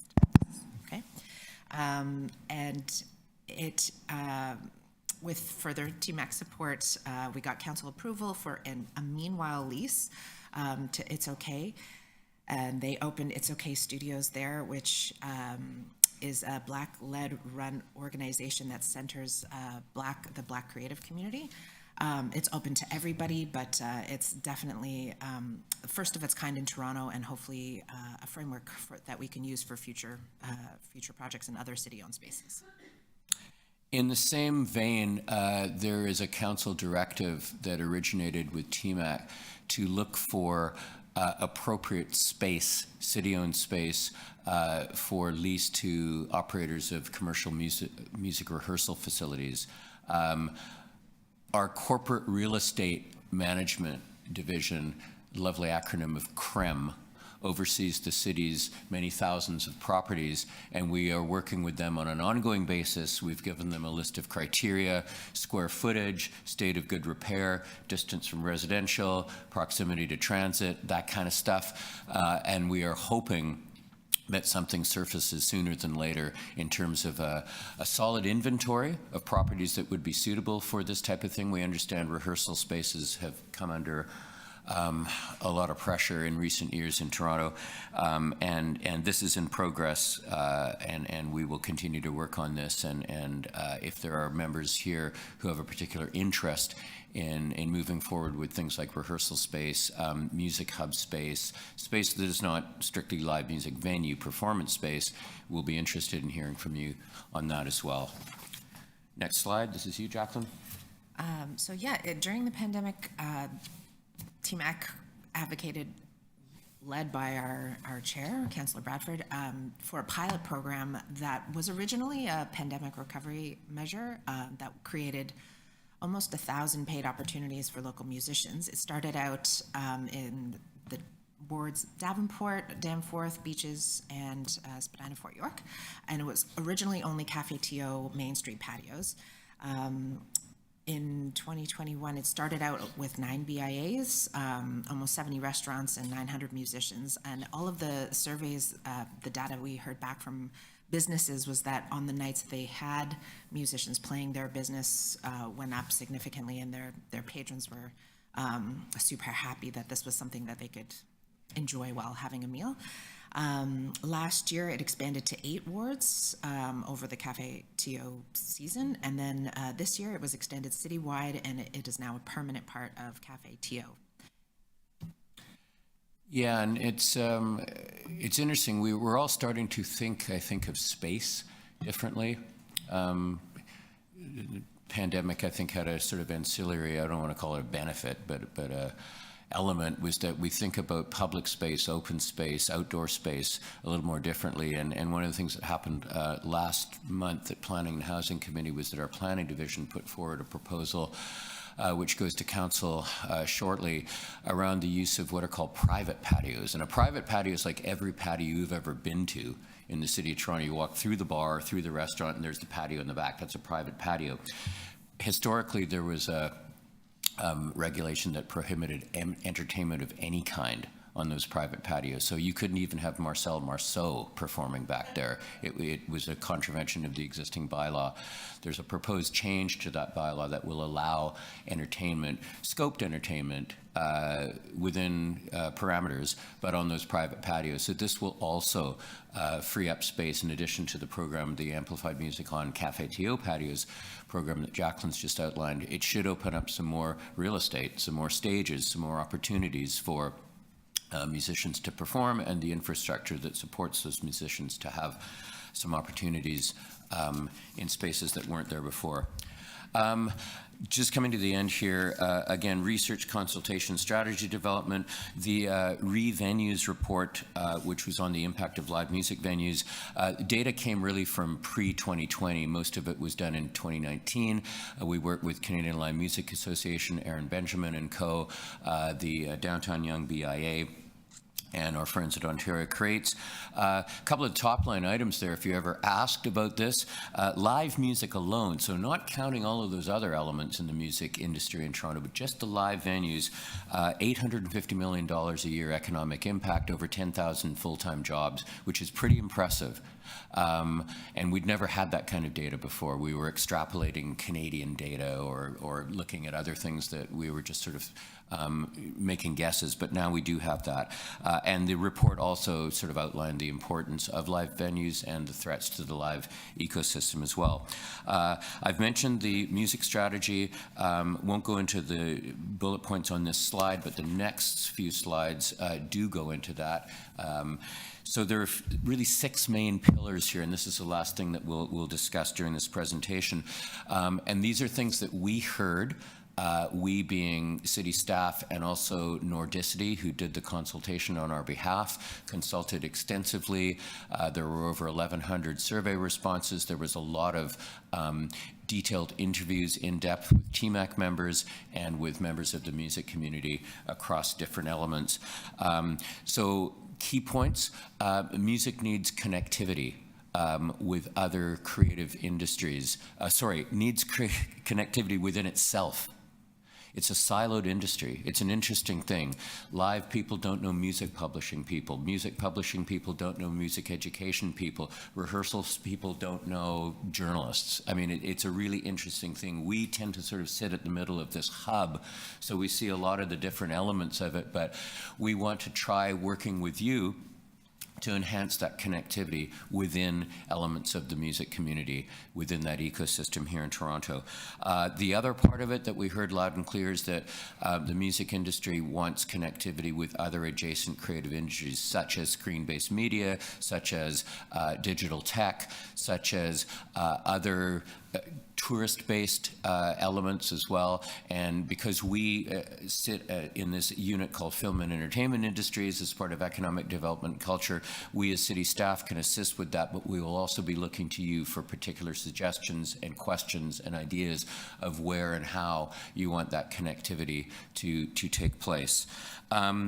Number two, ensuring a strong presence and influence for the industry and municipal programs and policies. We've heard about some of those programs and policies already, and we're about to hear about another one shortly from our colleagues in municipal licensing and standards there on the noise bylaw. So things like this. TMAC is a vehicle to make sure that the opinions and the questions and suggestions of the music industry are heard at the municipal table. Next slide, Jacqueline. Space. Never more an issue than it is these days.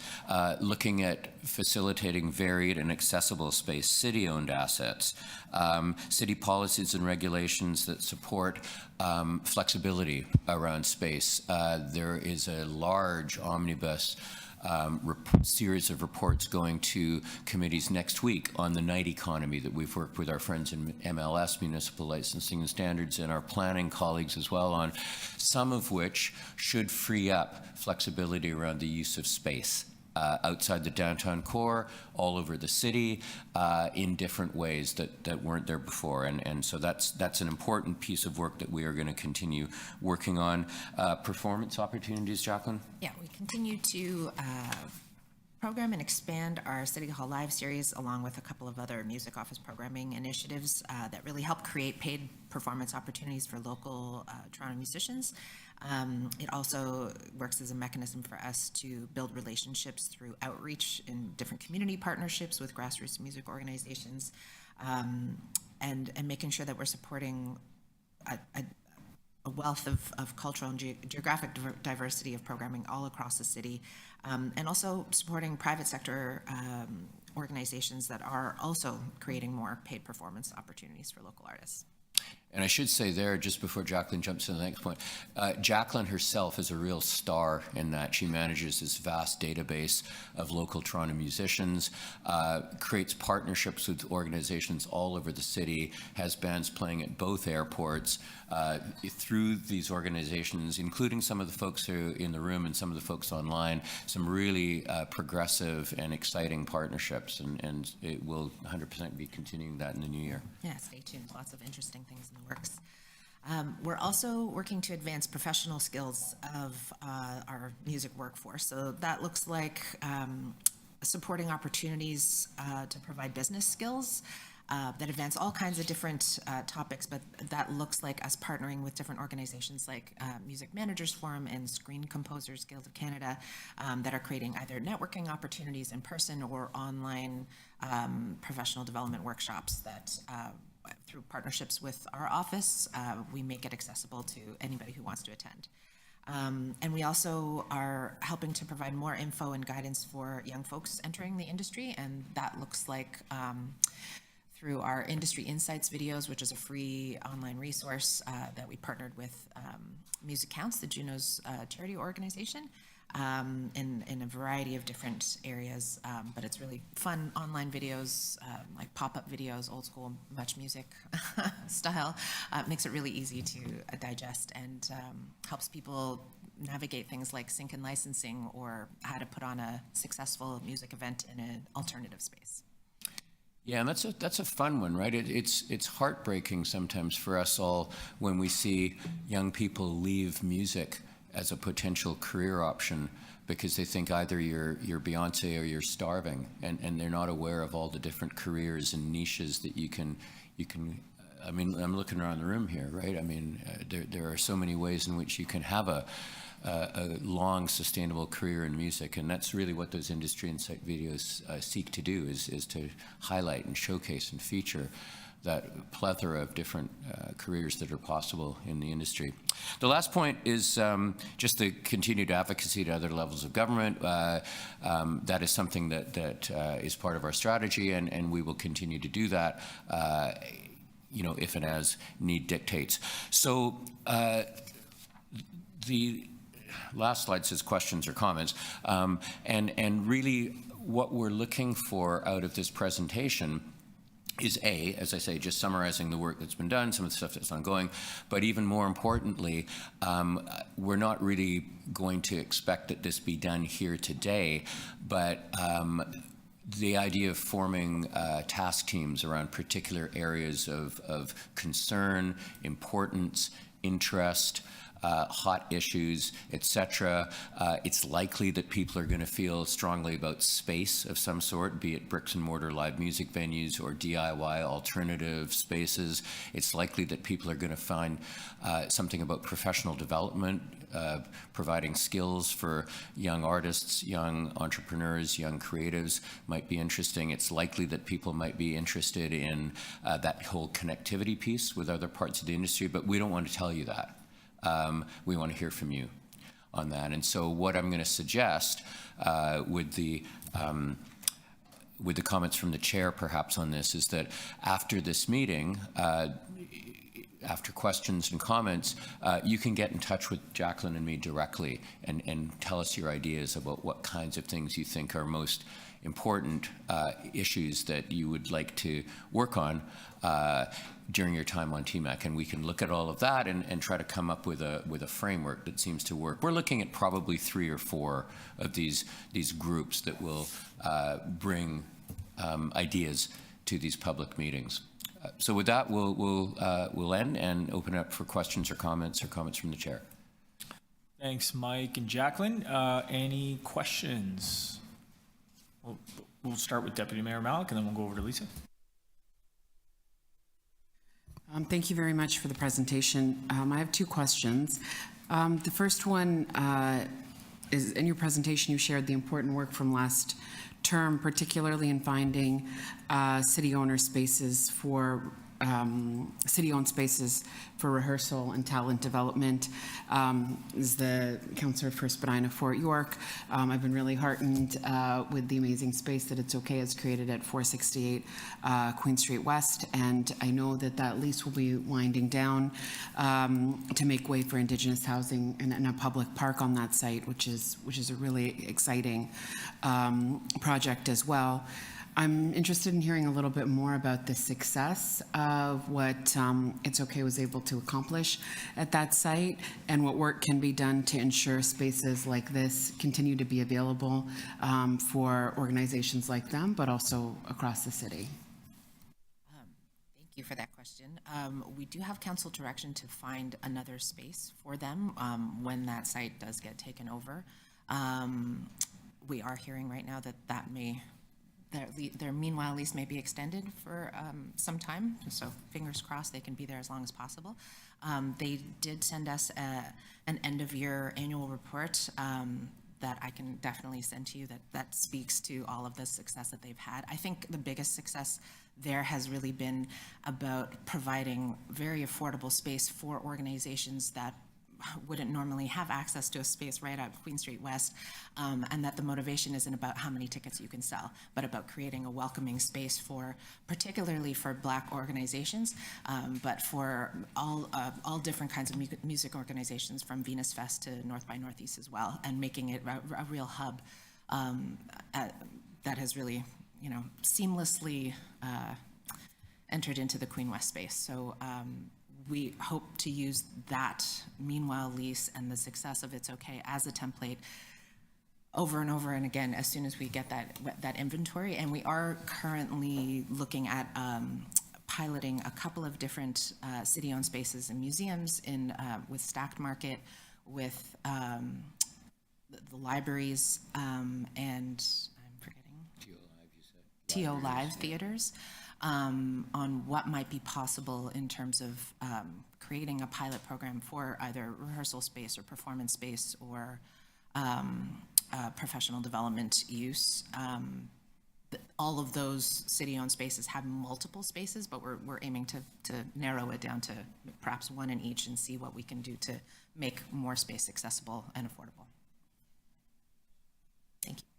Thank you very much. And I'm interested to get more information about the success of the space, but I think more than anything, like you mentioned, it is an example, and we want to be able to expand that across the city, and I'm excited to hear about some of these creative pilots and how that plays out. My second question it is building on your presentation. You mentioned a lot of the work that was derived from, managing the pandemic and its effects on live music venues. And, as we're coming through that, we're seeing other, challenges emerge as well. As I mentioned, we were on a call together around the Queen Street construction when it comes to the Ontario line and the impact on live music venues, and being able to, as much as possible, get ahead of that at the beginning of the term and to continue that accountability. The subway is going to be underneath many of these facilities, and we're trying to understand what the impact will be. So my question is, how do you see this committee's work continuing to support and help, manage some of these new emerging challenges from what we've learned coming through the pandemic? Thanks for the question, Deputy Mayor. Yeah, I think your comparison between advocacy during the pandemic and advocacy with the specter of what the Ontario line might do to the cultural ecosystem in your ward and others is a good comparison. In neither case, to my understanding, is the city in sole purview of what happens. It's another level of government, or more than one in some cases. So how I see this committee playing a role in that is in a focused, specific, firm, data-driven way, tabulating the real and potential impacts on the cultural venues along the Ontario line, feeding it up through Economic and Community Development Committee to City Council for a piece of strong advocacy around. And I also think this committee and some of the members on the committee will be able to say, well, look, if I'm a venue and there's going to be a 5-year dig or a 15-year dig nearby, what do I need to survive? I mean, I can speculate, but I don't run one of these venues.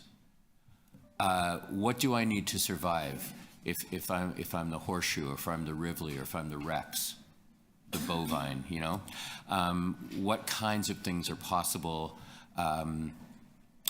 How can the city support that, and how can the city advocate to the province and Metrolinx and other players at the table to support that kind of thing? So I would be looking to this committee for those specifics and those really concrete suggestions, rather than just like us kind of going, this sounds bad. All good? Very good. Lisa, questions to staff? Thanks, Councillor, and thanks to both of you. I know how hard you work. Glad to be part of it. I know that I monopolize your time a lot. I can't imagine that exponentially goes up with the other organizations that are constantly reaching out. And I also know the work that TMAC has done, and have a lot of friends on the previous committee. My question is, as you got cut off in 2022 and a year and a half ago, there was subcommittees that existed. Is there information in terms of what those were and how far they got? So before we reestablish or reinvent the wheel, obviously there's plans and ideas and objectives and progress. So how can we maybe first look to moving those things forward before we establish other initiatives? Yeah, that's a really good question. Thanks, Lisa. What I can do with Jacqueline is look back at our files and meeting minutes from previous TMAC meetings and get a sense of where each of the previous squadrons landed in terms of work that was completed, work that was left on the drawing board, work that was deemed unfeasible, don't bother spinning your wheels there anymore, that kind of stuff. And I think, as you're saying, that will probably help scope and focus some of the attention and activity here. So look for an email from the music office with a summary of not just what was done, but what each of the task teams did, and where things were left, and where some more nudging and more work needs perhaps to be done, and where things are complete. Great question. Thank you. This question's to staff. Over to you. Oh, hi. Thank you for such a comprehensive summary of all of the really fantastic work coming out of this group. I was curious if maybe you could help illustrate and maybe fill in some gaps around prior conversations in the last term of this committee around the well-being ecosystem and infrastructure of practitioners in the city, professionals, independent and otherwise, working around music media on the editorial side, on the film side, and on the radio side, if that has been, how that's been woven into our prior conversations. And maybe, sort of to connect to Lisa's question, where might be the best place to have a more focused conversation about that in a subsequent task group? Interesting question. Thank you. I can give you a short answer to the first part of your question. None. There has been very little focus, through no aspersions being cast here, on the role of media and practitioners in media as it intersects with TMAC. It's been one of those things, frankly, that we probably just haven't put enough intention into. We've had other people who are members of the media on TMAC in the past, or people who've got media experience, but there's never been a particular task team-driven focus to that. You and I and others I know have had conversations around the role of media, around the importance of media. We're living in a very fractured media landscape now. There's no one ring to rule them all, as there used to be back in the old days, where you could go online or into print and find out exactly what was going on in venues across the city and in other areas, festivals, events, that kind of thing. TMAC does have, in the terms of reference somewhere, a role in promoting the interests of the music ecosystem, the music industry in Toronto. And I think that it would be a really fruitful and interesting discussion to talk about a task team that was focused around cohering media and bringing voices together and helping to share information that would help audience development and artist development, and putting people into venues and enjoying some of the great offerings in the city. I know you and I had conversations about that years ago as well, and I think the time is ripe to come up with that. For me, if somebody asks me who's playing next week, I got to go to 15 different sources. And then even I think I may be missing something. So clearly there may be a little bit of a gap. I think TMAC can probably play a role in that. Thanks for the question. Thanks, Melissa. Any other questions? Looking online? Jamal? Just more of a comment than a question, just around the space for It's Okay. I just want to say, I've been to a handful of events and activations at It's Okay. And I've actually hosted events there myself as well. And the reception I get is nothing but stellar. It's an amazing space. It's a safe space for Black creatives and Black people in general. I'm building out an initiative right now that bridges the gap between mental health and music, and spaces like that is where I go to, is where I want to have them, where I want to host them, because they're comfortable. And every time I'm at an activation there, or the reception from the events that I've had there, people tell me that they didn't know this existed and they need more of this in the city. So just want to, give you your flowers while we're here. Thanks. Well, kudos there. Thanks, Jamal. Any other comments, questions? Ben? Just one quick question. In your slide, you showed the passage of communications from TMAC to ECDC to City Council. And I'm just being aware that our appointment ends in 2026. So I was curious, what is the estimated rough timelines in terms of things going from TMAC to ECDC to council, and what that might look like? After 9 years here at the city, I'm still sometimes bamboozled by the governance and the procedures and the processes, but to the best of my knowledge, the timeline is pretty tight.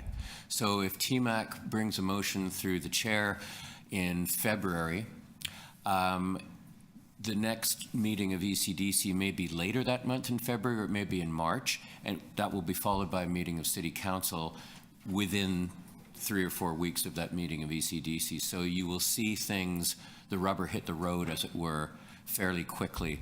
The last meeting of City Council, and we have councillors here who can tell me if I'm right or wrong, will likely be in July of 2026. Yes? More or less? And so TMAC will probably meet for the final time in June of 2026. And so anything that is sort of immediate and needs to be done would need to be done then, or I would recommend actually even at the previous meeting in 2026. So that would be probably late winter, early spring, if you really want it to have some traction and be able to be acted upon by ECDC and council. Great, thank you, Mike. I'm gonna wear my resident real estate developer hat on the committee and ask about, housing as a lightning rod issue, and really surprising not to see it on this agenda. Has there been any conversations around housing specific for musicians and how that might have a role with TMAC? Yes, there has. Thanks for the question.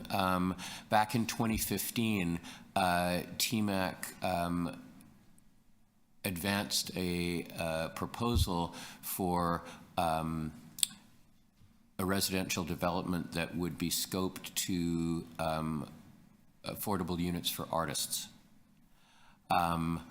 For a variety of reasons, that didn't come to fruition. I have my understanding is it had to do with financing not being available in a timely way, so that it could be done.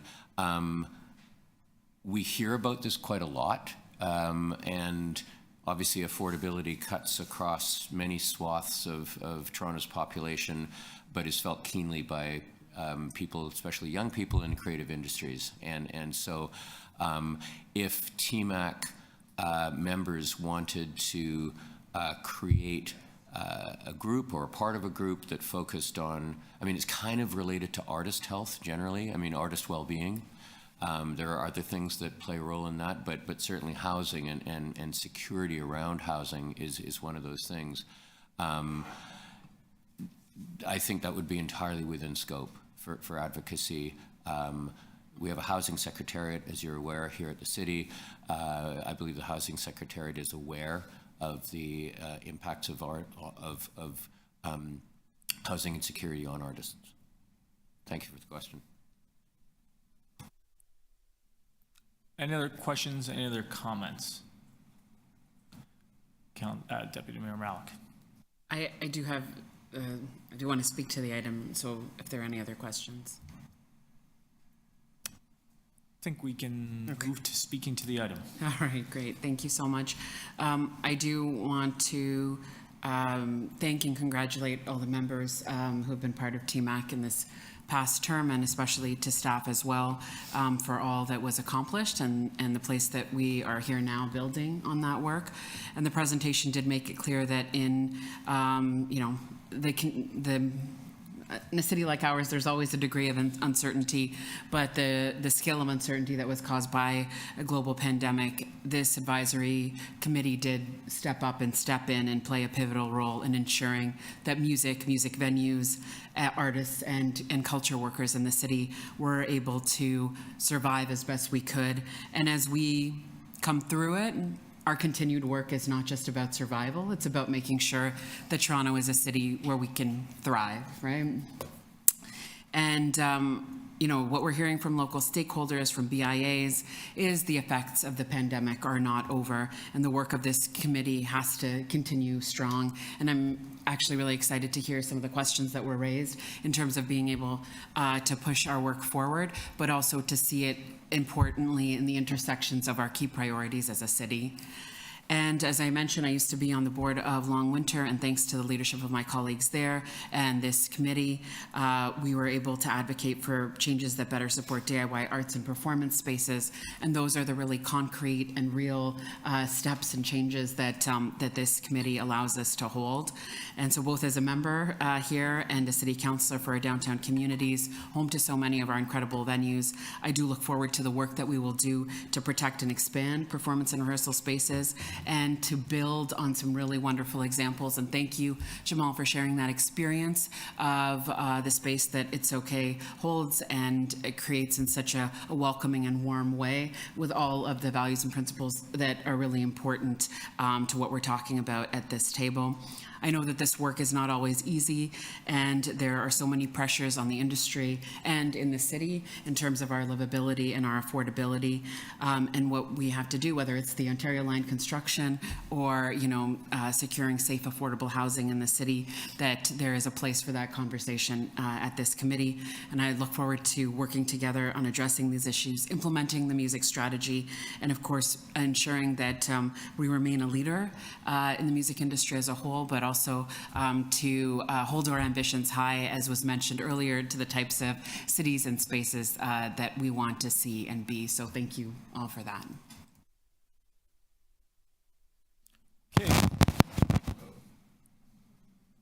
Okay, thanks very much. Any other speakers to the item? Okay, not seeing any. I would just say the task teams, which is a funny name. I heard squadron there. It's because we can't call it a committee. We can't call it a subcommittee. We can't call it any. There's no committee business outside of this committee. So task teams is what we landed on. And, from the folks who were here in the last term, I think they actually were a very surgical and strategic way of getting some feedback on some key items. And so I would just ask, as Mike and Jacqueline have indicated, they're going to come back to us with a little bit of a recap on that, and then we can reconvene those in an effective way. It's not a performative committee, as you will see here. It is a doing real work committee that makes a real difference. And your presentation on that, I think, gave us the greatest hits. And for all the new members, you can see what you're stepping into. And we appreciate that you're stepping in and stepping up, and you're going to help us with that. So with that, motion to receive the item. Is that right? Can I get a motion to receive? Okay, Sean, our new vice chair. All in favor? Showing of hands, that carries. All right, plowing along, and we're gonna have to just keep it tight. We're probably gonna have to extend for a few minutes, but we'll just see, which will require a procedural motion. But until we get to 12, this is MA 1.6, Noise Bylaw Review. I'd like to advise committee members that we have received communication on this. Thanks, Mike and Jacqueline, by the way. We have received a communication on this, which has been distributed to members and staff by the City Clerk's office on November 21st. Please take a moment to review it if needed. Any questions or comments on that? Not seeing any. Thank you. So we're going to proceed with the item. This is Mitchell Tebow. Is that right? Yeah, Mitch Tebow. Mitch Tebow. Thanks for joining us. Policy and Planning Advisory from Municipal Licensing and Standards, MLS, there's an acronym. And we're going to get an update on the ongoing noise bylaw review process, which will contain recommendations to be presented in the staff report expected at Economic Community Development Committee, ECDC, in January. Mitch, you're joined by a colleague. Hi, I'm Joanna Hazelden. I'm the manager of policy. Joanna Hazelden. Okay, very nice to meet you. Okay, so Mitch and Joanna are here to take us through the update on the noise bylaw review, a short presentation, and then there will probably be questions and comments. Over to you. Yes, thanks so much, Chair, and thanks everyone for having us speak to this implementation review of the noise bylaw. As the chair mentioned, my name is Mitch Thibault, Policy and Planning Advisor with MLS, Municipal Licensing and Standards. We are a regulatory and enforcement body. We enforce over 30 bylaws within the city. I'll try and keep the presentation as brief as possible and happy to take any questions afterwards. But as City Clerks mentioned, this presentation is available online, and we'll also lay out our contact information if there's anything that we can clarify after this meeting. Everyone can hear me okay? Everyone can see the slides online? Good? Okay. Wonderful. So next slide, Joanna. Thank you. Just a quick overview of kind of the purpose of why we're here. So in 2019, MLS did a pretty comprehensive review of Chapter 591, or the noise bylaw.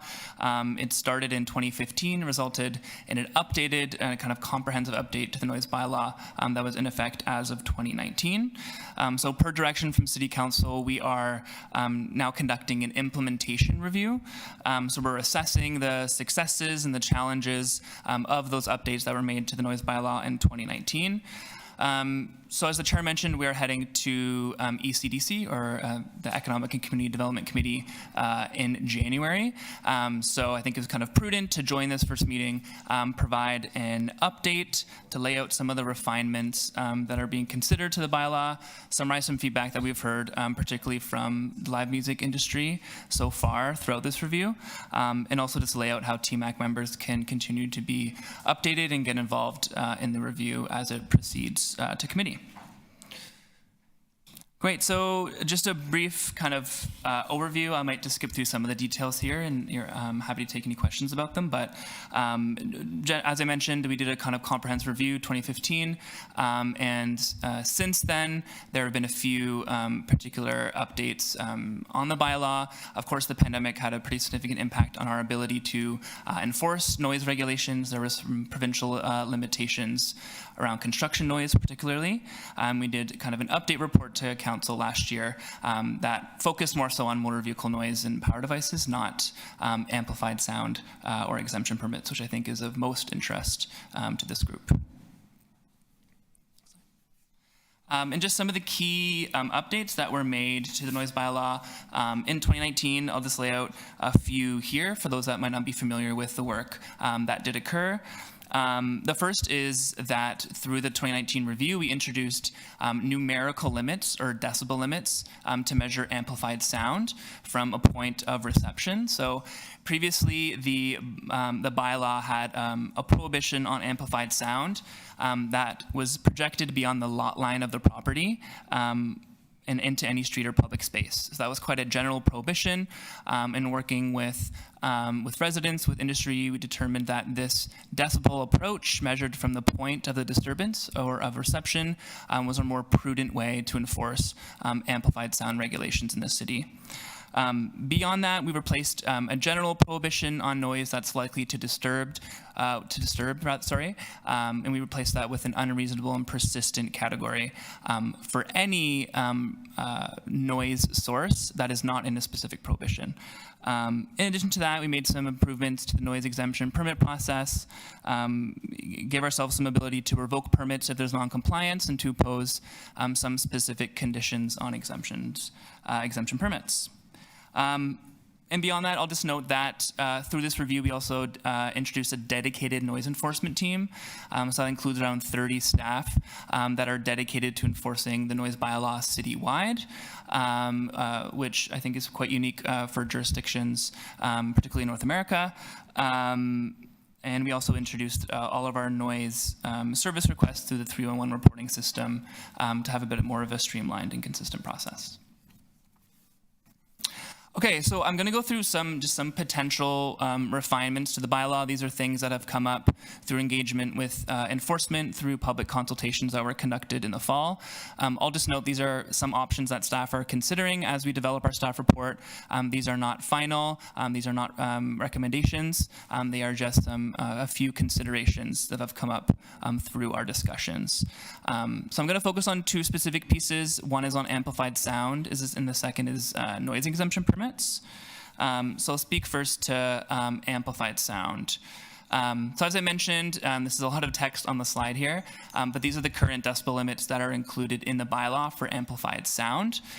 These were introduced working with an acoustical engineer in 2019, and they're also in reference to some provincial noise guidelines. As I mentioned, these are measured from a point of reception, so any location on the premises of a person. So this is the current state of amplified sound in the noise bylaw. Next slide. So there's, again, a lot of words, so apologies for that, but I do encourage you to take a look at this deck afterwards. These are a few potential refinements. Again, these are not recommendations, and staff are actively assessing these refinements and doing that policy analysis currently. So one of the potential refinements is just assessing the current decibel limits in the bylaw and considering whether it be prudent to lower those limits. There's some consideration about lowering outdoor and indoor or just indoor limits by a few decibels. I think particularly for residents, the indoor limits, the nighttime limits that are set out from 11 p.m. to 7 a.m. Are something that they have expressed general concern about, and that those decibel limits that are currently set out still cause some noise disturbance, particularly in the late hours. So I'll note that that's something that's under consideration.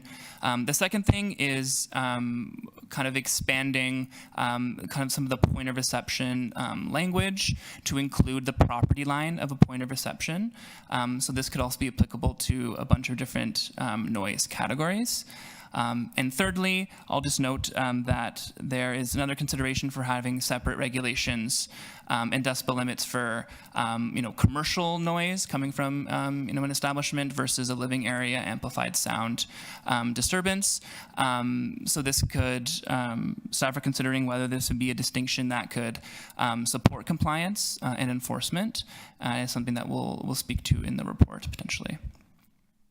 Okay, next slide. Oh, cool. Okay, noise exemption permits. I'm sure many of you might be familiar with this process if you've organized live music concerts, events, particularly in the summer. But generally, noise exemption permits are things that can be requested for activities that might exceed the provisions that are in the noise bylaw. Generally, there are some conditions that apply to the exemption permits. There is a 85 decibel condition that's measured 20 meters from the source that applies to all exemption permits currently. This condition was not introduced in 2019. It was included in the previous version of the bylaw. And this is something that we are revisiting as part of this review, as we've heard from live music providers, that this is a unreasonable condition to meet, particularly for live music events. I'll just note that particularly kind of post some of the impacts of the pandemic, there's been, I would say, an exorbitant increase in the amount of requests that we're getting for exemption permits. Many are for amplified sound. Around 65% of our total exemption permits are for amplified, and the remaining are construction. So there is some opportunities for us to kind of streamline the process, create some clear conditions for compliance, and ensuring that as a city body we are, working with operators in a more efficient way to issue these permits. Okay, next slide. Just a few refinements that we're thinking of. As I mentioned, we're thinking of updating some of these provisions, revisiting those decibel measurement conditions, and thinking about introducing measurements that are either measured from the nearest point of reception, that might be a higher decibel limit to support compliance and to support live music venues. And also just clarifying some additional conditions as part of the process, considering waiving some permit fees for non-for-profit organizations. And we're also considering a more graduated exemption permit process so we can focus on some of the more high-impact permits instead of some of the low-impact kind of one-off permits that we can try and issue a bit more quickly. Next slide. I'll just note quickly, as part of this review, we're also looking at making sure our exemption permit fees and noise monitoring fees are cost recovery. Right now, these are not adjusted annually for inflation and are applied generally to any permit. So we want to look at differing some of these fees depending on the impact of the event. And I'll go to the next slide, which I think is the most important one here. This is the feedback that we've received from the live music industry to date as part of this review. And I welcome any additional comments on this feedback through this meeting, and I'll provide my contact information afterwards as well. But generally, some of the feedback we've heard, I know the industry has been engaged on this topic through like the Sounds of the City initiative, but particularly on amplified sound, I think there's continued support from the industry to measure amplified sound from the point of reception instead of the source. And that's something we've heard pretty consistently from operators. And also just, I think, general position that the current decibel levels shouldn't be lowered. On the exemption permit process, I think we've heard from operators consistently about that 85 decibel limit condition that makes it unreasonable to run some live music events in accordance with the permit process. And I think there is support from the industry generally that we've heard to include, a higher decibel measurement that is measured not from the source, but from a different position. And generally, in addition to that, some other comments. I think there was some concerns from live music operators about the city's 311 data and just a request for more kind of granularity in how we provide that information, focusing on whether there are consistent complaints from certain complainants, and just providing some more information instead of just, there was X thousand number of amplified sound complaints, and providing just some more clarity about how we collect and interpret that data. And in addition to that, I think there was some support for the city assessing how it can incorporate some of the positive impacts of live music and cultural events into the exemption permit process. I think right now it's really about restrictions and regulations, and not much so about some of the positive impacts that approving a permit might have. So that I think was an important piece of feedback that we heard as part of our engagement. So go on to the next step slide here. And I hope I haven't taken up too much time, but generally the next steps for us as part of this implementation review, we're finalizing and actively doing the policy development on our staff report. We welcome any further written comments from any members. My contact information is on that slide up there, which is available online. And just to reiterate the chair's comments, that this report, once drafted, will be discussed at the January 11th Economic and Community Development Committee meeting. I'll make a note of all the members at TMAC, and we will notify you when the report's published, and also just let you know how you can submit comments on the item and potentially come and speak at committee. Yes, that's it. I'm happy to take any questions of clarification on the slide deck, and again, happy to take any further questions or comments via email. Very good. We're going to have a few questions. Thanks, Mitchell and Joanna. We'll start with Sarah. Yeah, thank you. That was great. Sorry. Procedural objection. Retract. Motion to, that's right. Motion to extend to complete the agenda. Can someone move that? Okay. John Carew, all in favor, carried. Back over to you, Sarah. Thanks. Thanks. Just some questions about the data specifics. On slide 15, you've got a lovely graph there of all of the numbers that have increased in terms of complaints year over year. Obviously, from 2020 to 2023, lots of things have changed in terms of the time spent in people's homes as they work from home. So I imagine that has impacted it somewhat. Question about the time of day. Do we go into further detail of when these complaints happened? Also time of year. Obviously windows are open in the summer. I know we've talked about this before around this table. Yeah. I presume complaints go up in the summertime when folks are opening their windows as our temperatures continue to rise. How has that been factored into considerations with these complaints? Yeah, thanks so much for the question. I'll note that this is on the slide, it's just in the appendix, this is quite a high-level overview of the 311 complaints that come in. In the staff report, we'll include much more detailed analysis. So we can definitely speak to the number of complaints per month, as well as the number of complaints in particular wards. Of course, I think in the entertainment district and in the downtown core, there's generally a lot more noise complaints. So we can include that kind of granularity in our reporting in January. And I'll also note that, I mean, these are just complaints, like these are service requests that come through 311. And in the report, we'll also speak to if and when we've taken enforcement action and some of the numbers there about fines and charges and all of that, which again is a additional action that we may take if there's non-compliance. Thank you. We'll go Kristen, and then John, and then Lisa. Oh, and Jeremy, sorry. Kristen, John, Lisa, Jeremy. Thank you.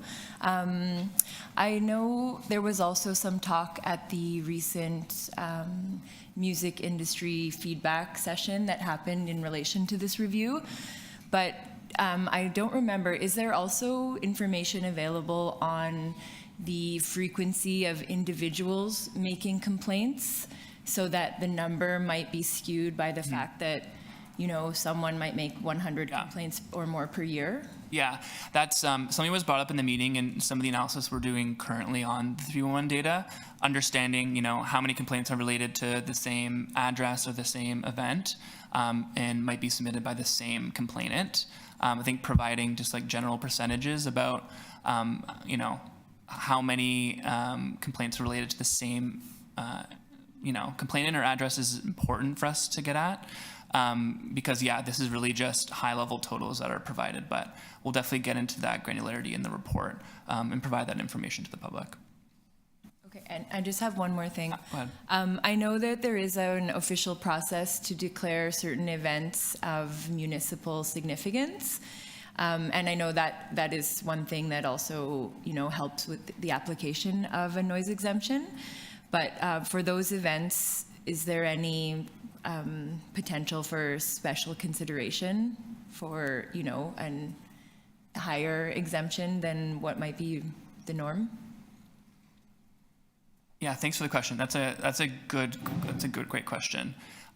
So the municipally significant piece, I think, is related to a role that the city and councilors have in endorsing like temporary liquor license applications, so like extending hours of liquor service or for like a special occasion permit. So MLS, like our enforcement body, doesn't have a direct role in you know, working with councilors and city staff on that. But I will add that City Clerks has started, I think, an internal working group and working with different divisions and staff to support councilors in setting out some clear criteria for what is municipally significant, because that language is, I think, kind of hard to interpret if there are no guidelines. So I think that is some ongoing work, and I think is a key piece. I know Mike mentioned this night economy review.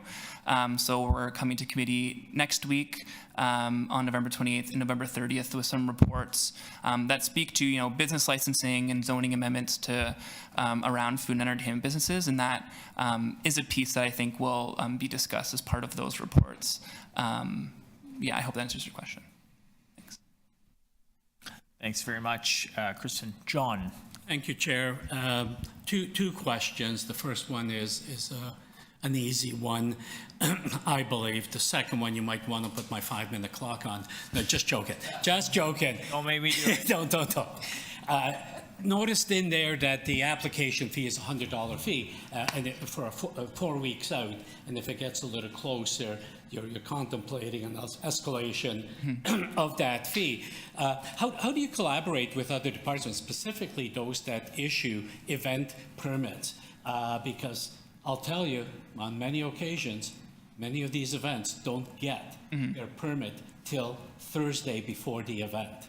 And it's, you know, it's so there needs to be a little bit of collaboration. I'd hate to see us penalizing folks for something they have no control over in terms of additional fees to get their permit. And I'll just leave it on at that. let you carry on the discussion. The second point is one that maybe I'm just getting old and you know, my tolerance is a little short, but nonetheless, I just find it intriguing, and I'm sure many of my colleagues here today will agree with me, that music is considered noise in a noise bylaw. I'm sorry, but I think that either we change the bylaw's name or that we carve out a amplified sound bylaw or something out there that is away from construction noise and that sort of stuff. To put the two together, I think is quite frankly irresponsible. And many, like I say, I've seen head shake. I think that's something that I think we should absolutely take note of and maybe take some carriage of in terms of either dividing it up or fundamentally changing the title of this bylaw. And I'll leave it at that. Thank you, Chair. Good points. Good points for staff to think about. So not really a question there for anyone to respond to, or just? Yeah, that was my comment. Okay, comment. Got it. Good. I'll forgo my opportunities. No, it's all good. Lisa, over to you, and then Jeremy. Thank you, Chair. Just wondering, this 5 dB decrease, we spend time frequently with acoustic engineers just to speak to noise abatement with both venues. We want to be good neighbors, but it strikes me, was that a scientific mathematical discussion, or was it more arbitrary? Because I'm wondering where the 5 dB comes from, and whether or not we have one of those situations where the single complainant on the 11th floor of a building over and over again, but he's constantly speaking to the DBH as opposed to the A or the C, right? So it's the base that ultimately, particularly with later night events, that has the potential to permeate, I guess. And so is there discussion around that? We'll follow the numbers, but I just don't understand how those numbers come about, because in the end, the people I talk to just say, it's math. So is this a math equation? Yeah, thanks for the question, Lisa. I'll note that we are working with an acoustical engineer actively on the review. Of course, I am not an engineer or a scientist, so getting that technical support as part of this review has been really critical. And I'll also note that we haven't landed on what specific decibels might be amended. I think there's general consideration that noise measurement is logarithmic. So, 5 dBs is a significant reduction. So I think we're actively working with our engineer and staff to determine, how we align the science with our policy priorities, which is like ensuring the city remains vibrant for culture and music, and also ensuring that, residents aren't subject to excessive noise. So that's, I would say that work is active, but there definitely is like a scientific approach to the work for sure. Any other questions, Lisa? Good. Okay, we'll go Jeremy, and then John.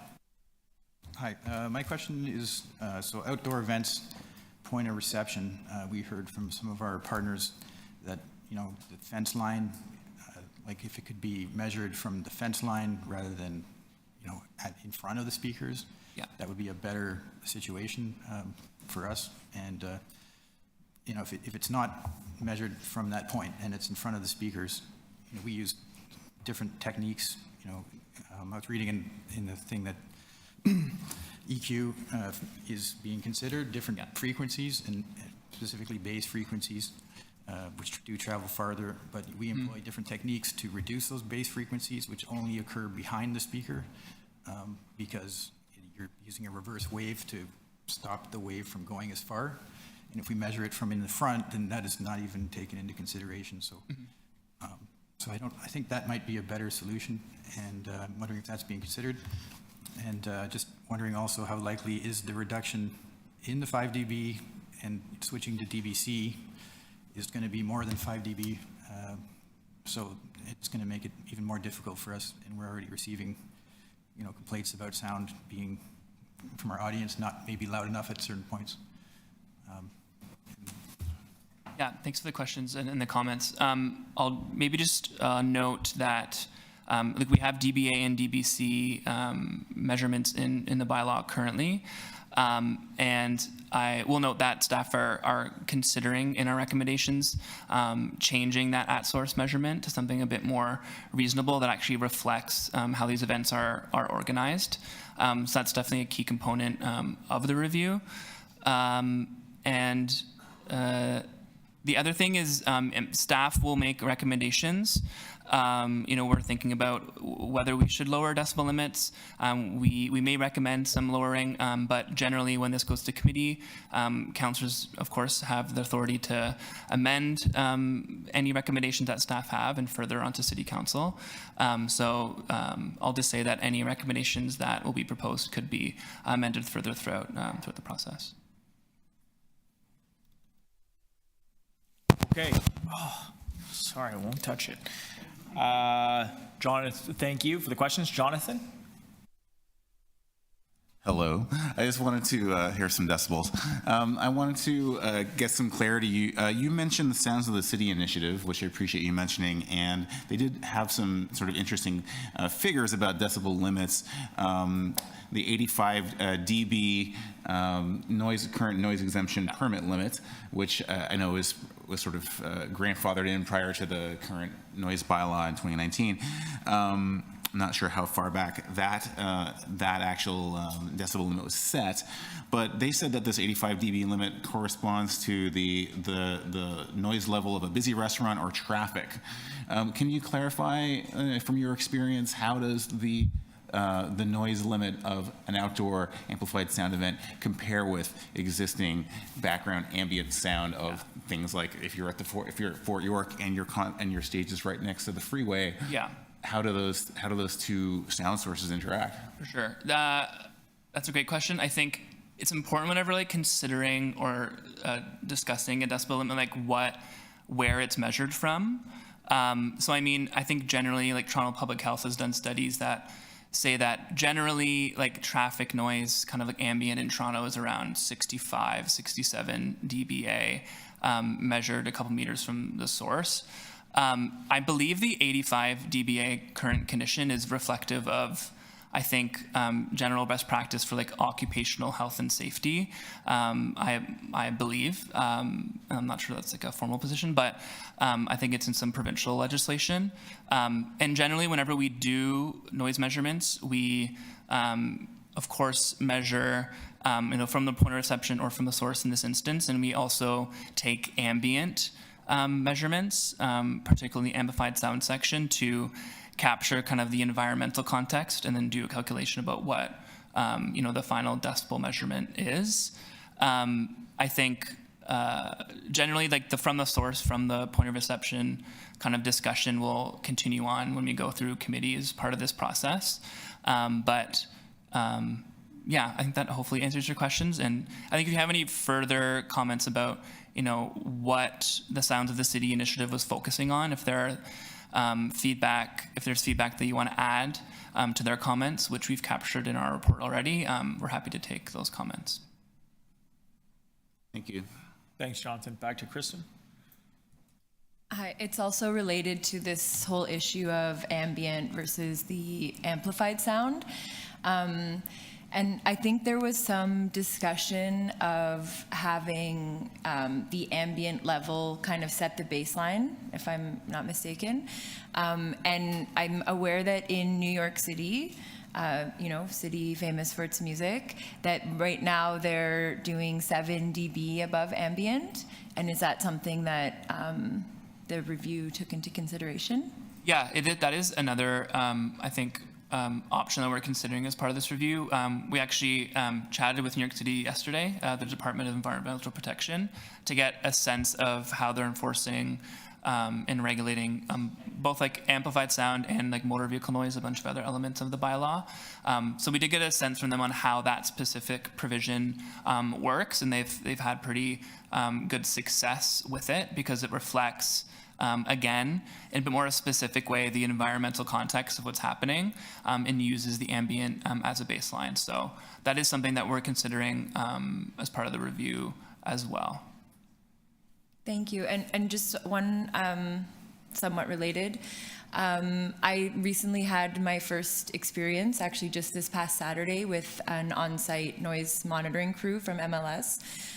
For the most part, it was, it felt good. It felt very proactive. But something that strikes me is that it does feel kind of punitive, the fee associated. We were able to reduce the amount of hours that we needed someone present, but it still represented a relatively significant expense on a community festival budget. And then there was some, I expected it to feel a bit more collaborative, like they're here, they can tell us the readings and we can make adjustments. But basically one of the first readings was 1 decibel, like 1 dB over, and they said next time you'll be fined.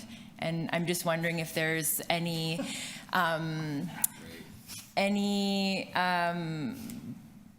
consideration of how that monitoring process itself is undergone, and whether it can somehow become more collaborative with the event producer rather than feeling more punitive. No, thanks so much for those comments. It's really helpful. We are engaging, of course, with our noise team and operations on some of the operating procedures and kind of strategies for monitoring.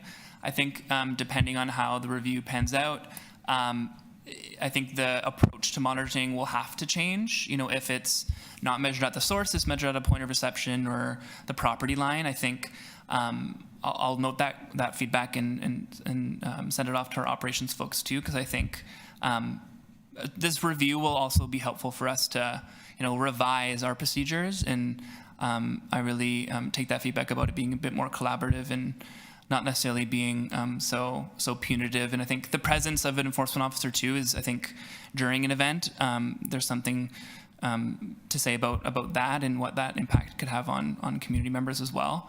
So that's something that we'll be considering and working towards as well. Thank you. Very good, thank you. Okay, a question from Ben. Hi, thank you for the presentation. I wanted to contribute a few other points. One is I know you're considering measuring from the property line. I just wanted to speak about that very briefly.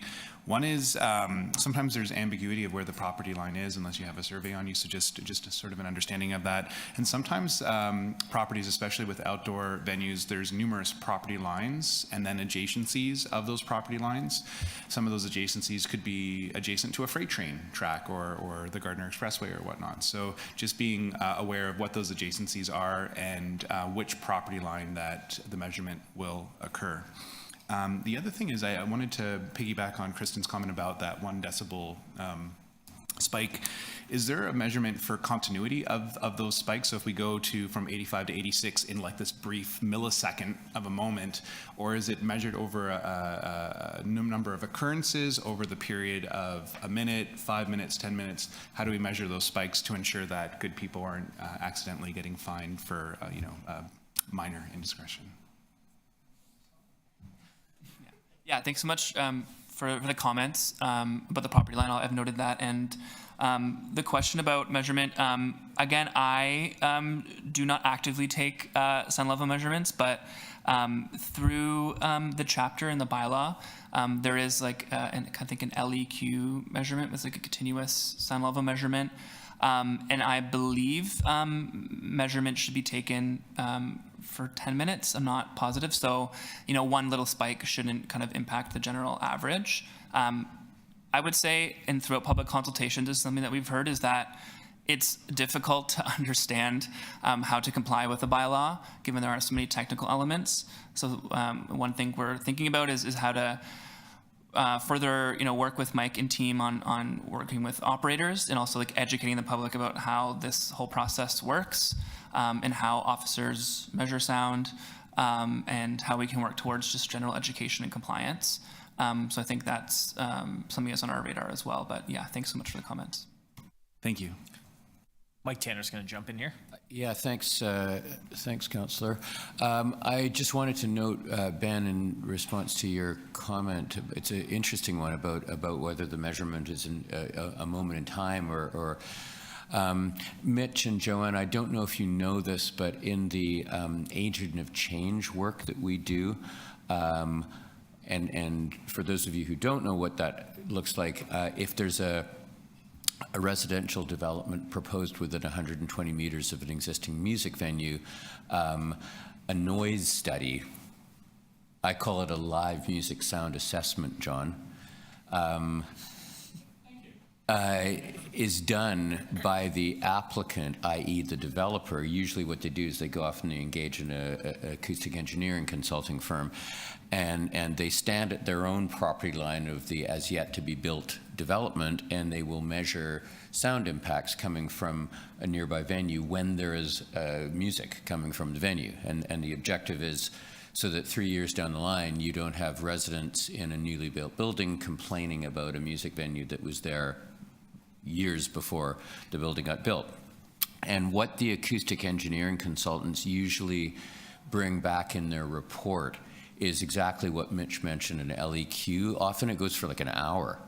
And so they can see traffic spikes, and a good report will actually name the band and you know what kinds of things were going on and whether there were lineups outside and Ubers dropping off and picking up and that kind of stuff as well.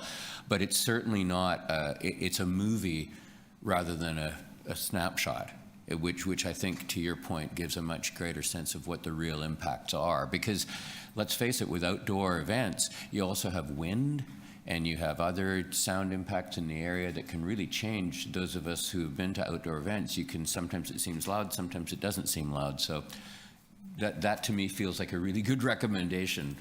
Thanks. Very good. I'm going to take a look at the screen, see if we have questions. You're not forgotten there online. Any questions from our colleagues online? Okay. Melissa, over to you. I think I have less of a question and more of a comment, and I'm just wondering how to articulate this.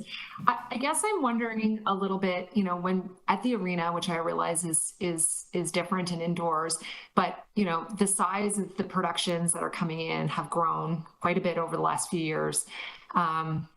They're much more sophisticated, and I'm just wondering how we marry that to what is going on outdoors and tying that back to the economic impact of these productions coming to the City of Toronto.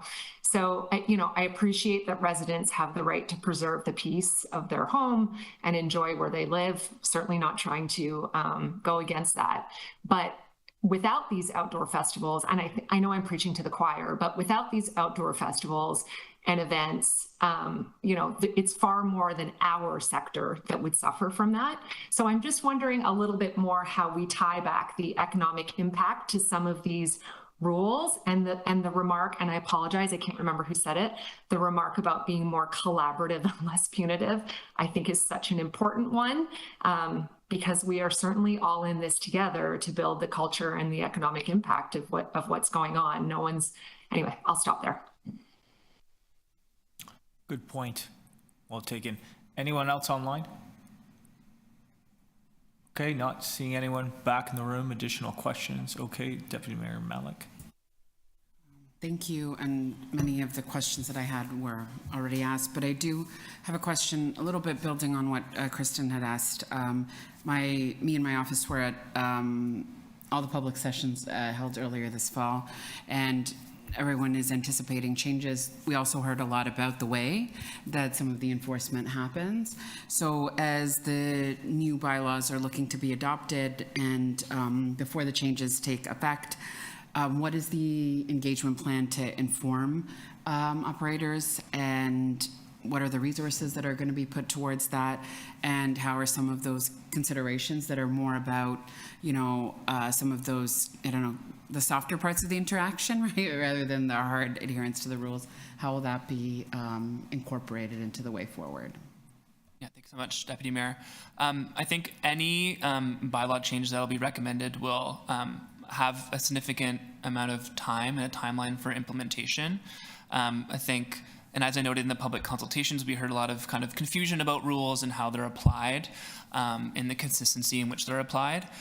So as part of our report, I think we'll outline how we can provide some campaigns, some communications, working with community members and businesses and residents, associations and BIAs to understand what some of the updates might mean for them, and how they might be enforced by MLS. And generally, I think whenever we do a bylaw review, we also take a closer look at our operating procedures, how we're interpreting the bylaw, and how our officers are engaging with it and enforcing it on a day-to-day basis. So I think in the report, we'll speak to some of those specific implementation pieces. And I think as part of the report going to committee and council, we'll definitely take some suggestions and take lead from councillors about what their specific communities need as part of this review. Because, I mean, our job really is to focus on education and compliance first. And I think noise and sound is a good area to focus on some of those softer methods and instruments instead of some of the more intense ones. So I appreciate all the comments. Yeah, and officer training is a big piece of this as well. I think MLS has taken some opportunities to focus on how enforcement officers are trained, focusing on some more equity-based and human rights training, and making sure that they're aware of how to, de-escalate and how to focus on compliance first approach. Thank you. Any other questions? Okay, I think we'll move into comments. I know we've had a few comments, but anybody that would also like to make comments, okay, Deputy Malik. Thank you very much. As was mentioned, me and my team were able to attend all of the public sessions that were held about this really important issue, and we've heard concerns from all sides, as you can imagine. My ward is home to the entertainment district, so many of the venues that are around the table as well, and it's also home. It's my home as well, and we are, I think, looking for a way forward where that vibrancy, that welcome for everyone who's enjoying our venues is also paired with it being a place that, you should be able to get a good night's sleep when you need. As we move forward in that ambition to, remain a hub for arts and culture and live music, it has also been really incredible to see the advocacy from live music venues and operators here, because I do think that's such an important voice. And even from coming to the consultations through that, being able to know that the input into this has been richer and better for the long haul, right? And I appreciate the comment that you made as well, John, about how we, approach this noise versus, what's happening at our different than, the very loud vehicles. This is not the same.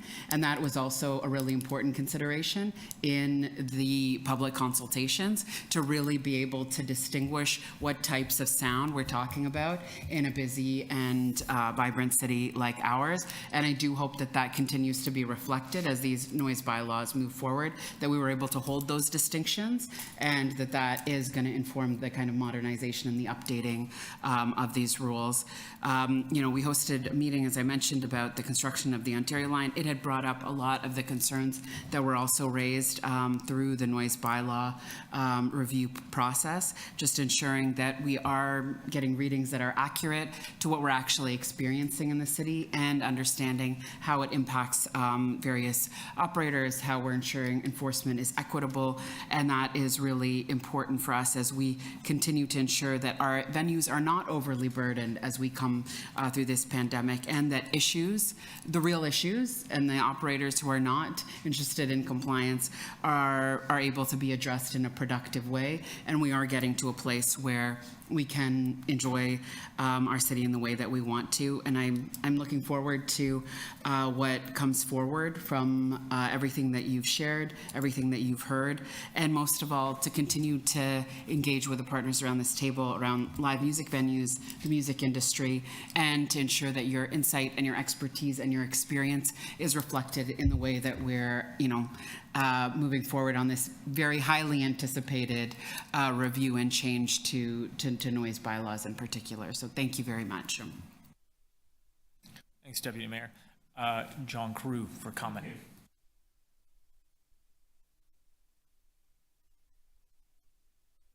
Out of COVID and the shifts we've had to make and the accommodations that were required. But I think we do have the opportunity to be cognizant, and I live in this economic development world on a daily basis with the BIAs, etc.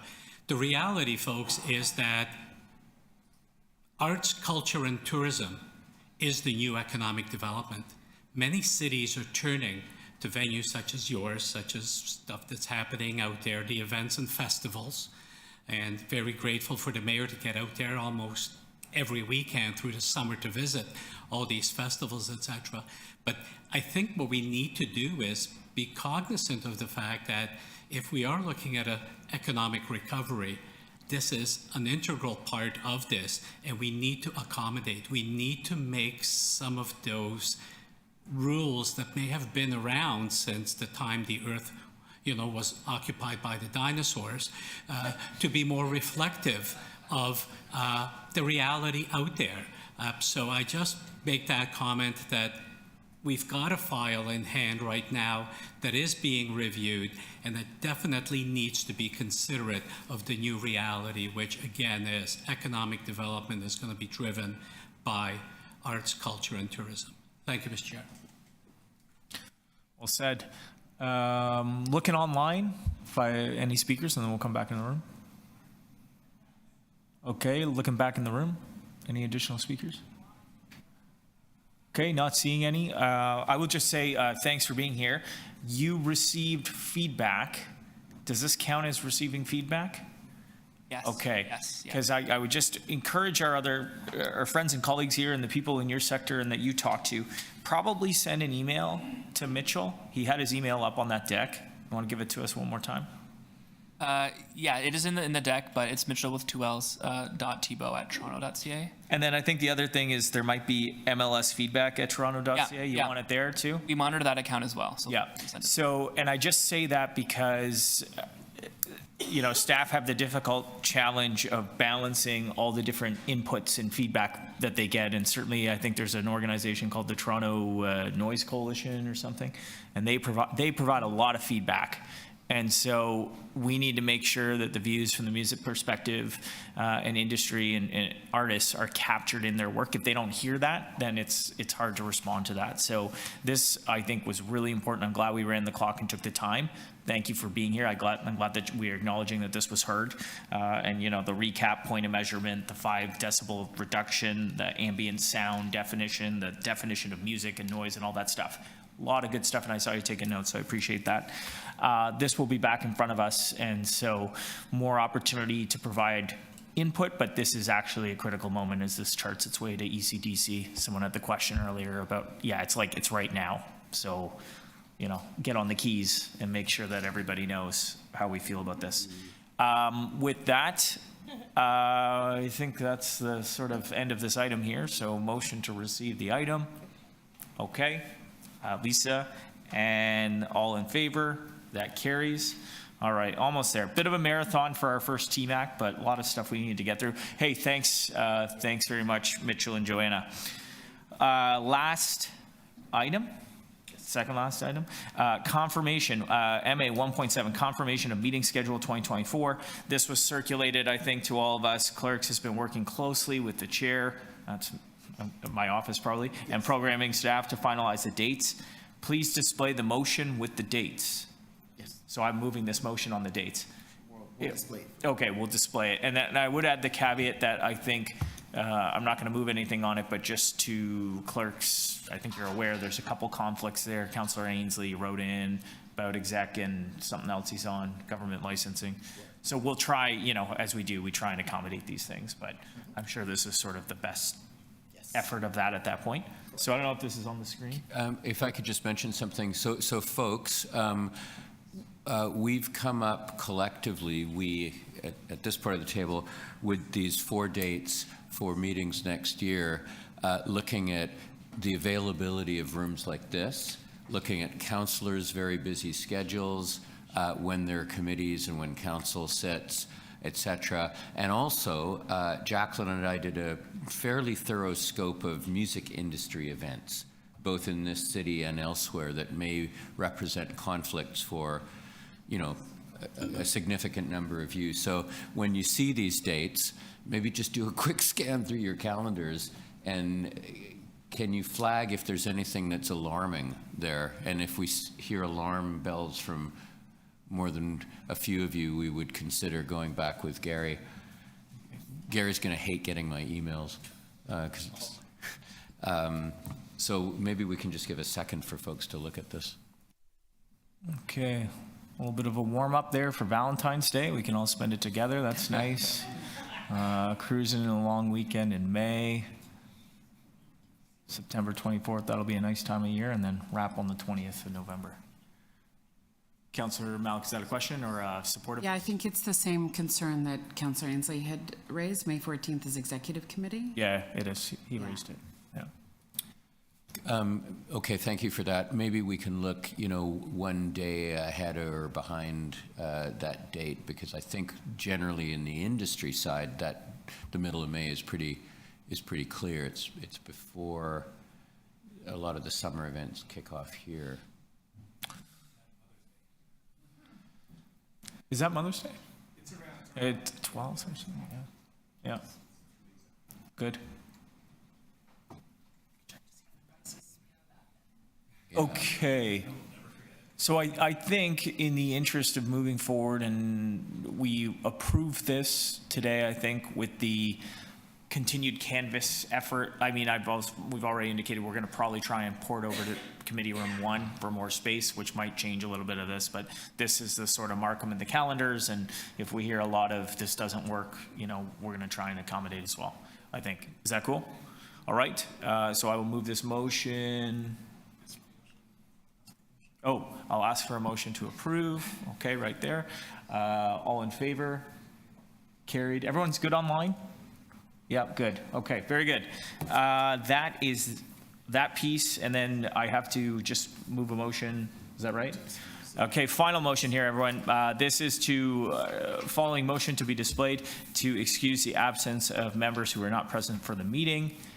Ben will move that here, or second it, okay? All in favor? Very good. Accommodating committee. That's great. Conclusion of the meeting. Thanks so much for being here. Thanks for your time. Thanks to clerks running OT with us, and of course the staff, the music office, Bylaw, and everyone that we heard from today. And thank you again, sincerely. Send a little note around for all of you, but I really appreciate you signing up, stepping up to be here. We'll see you soon. Cheers.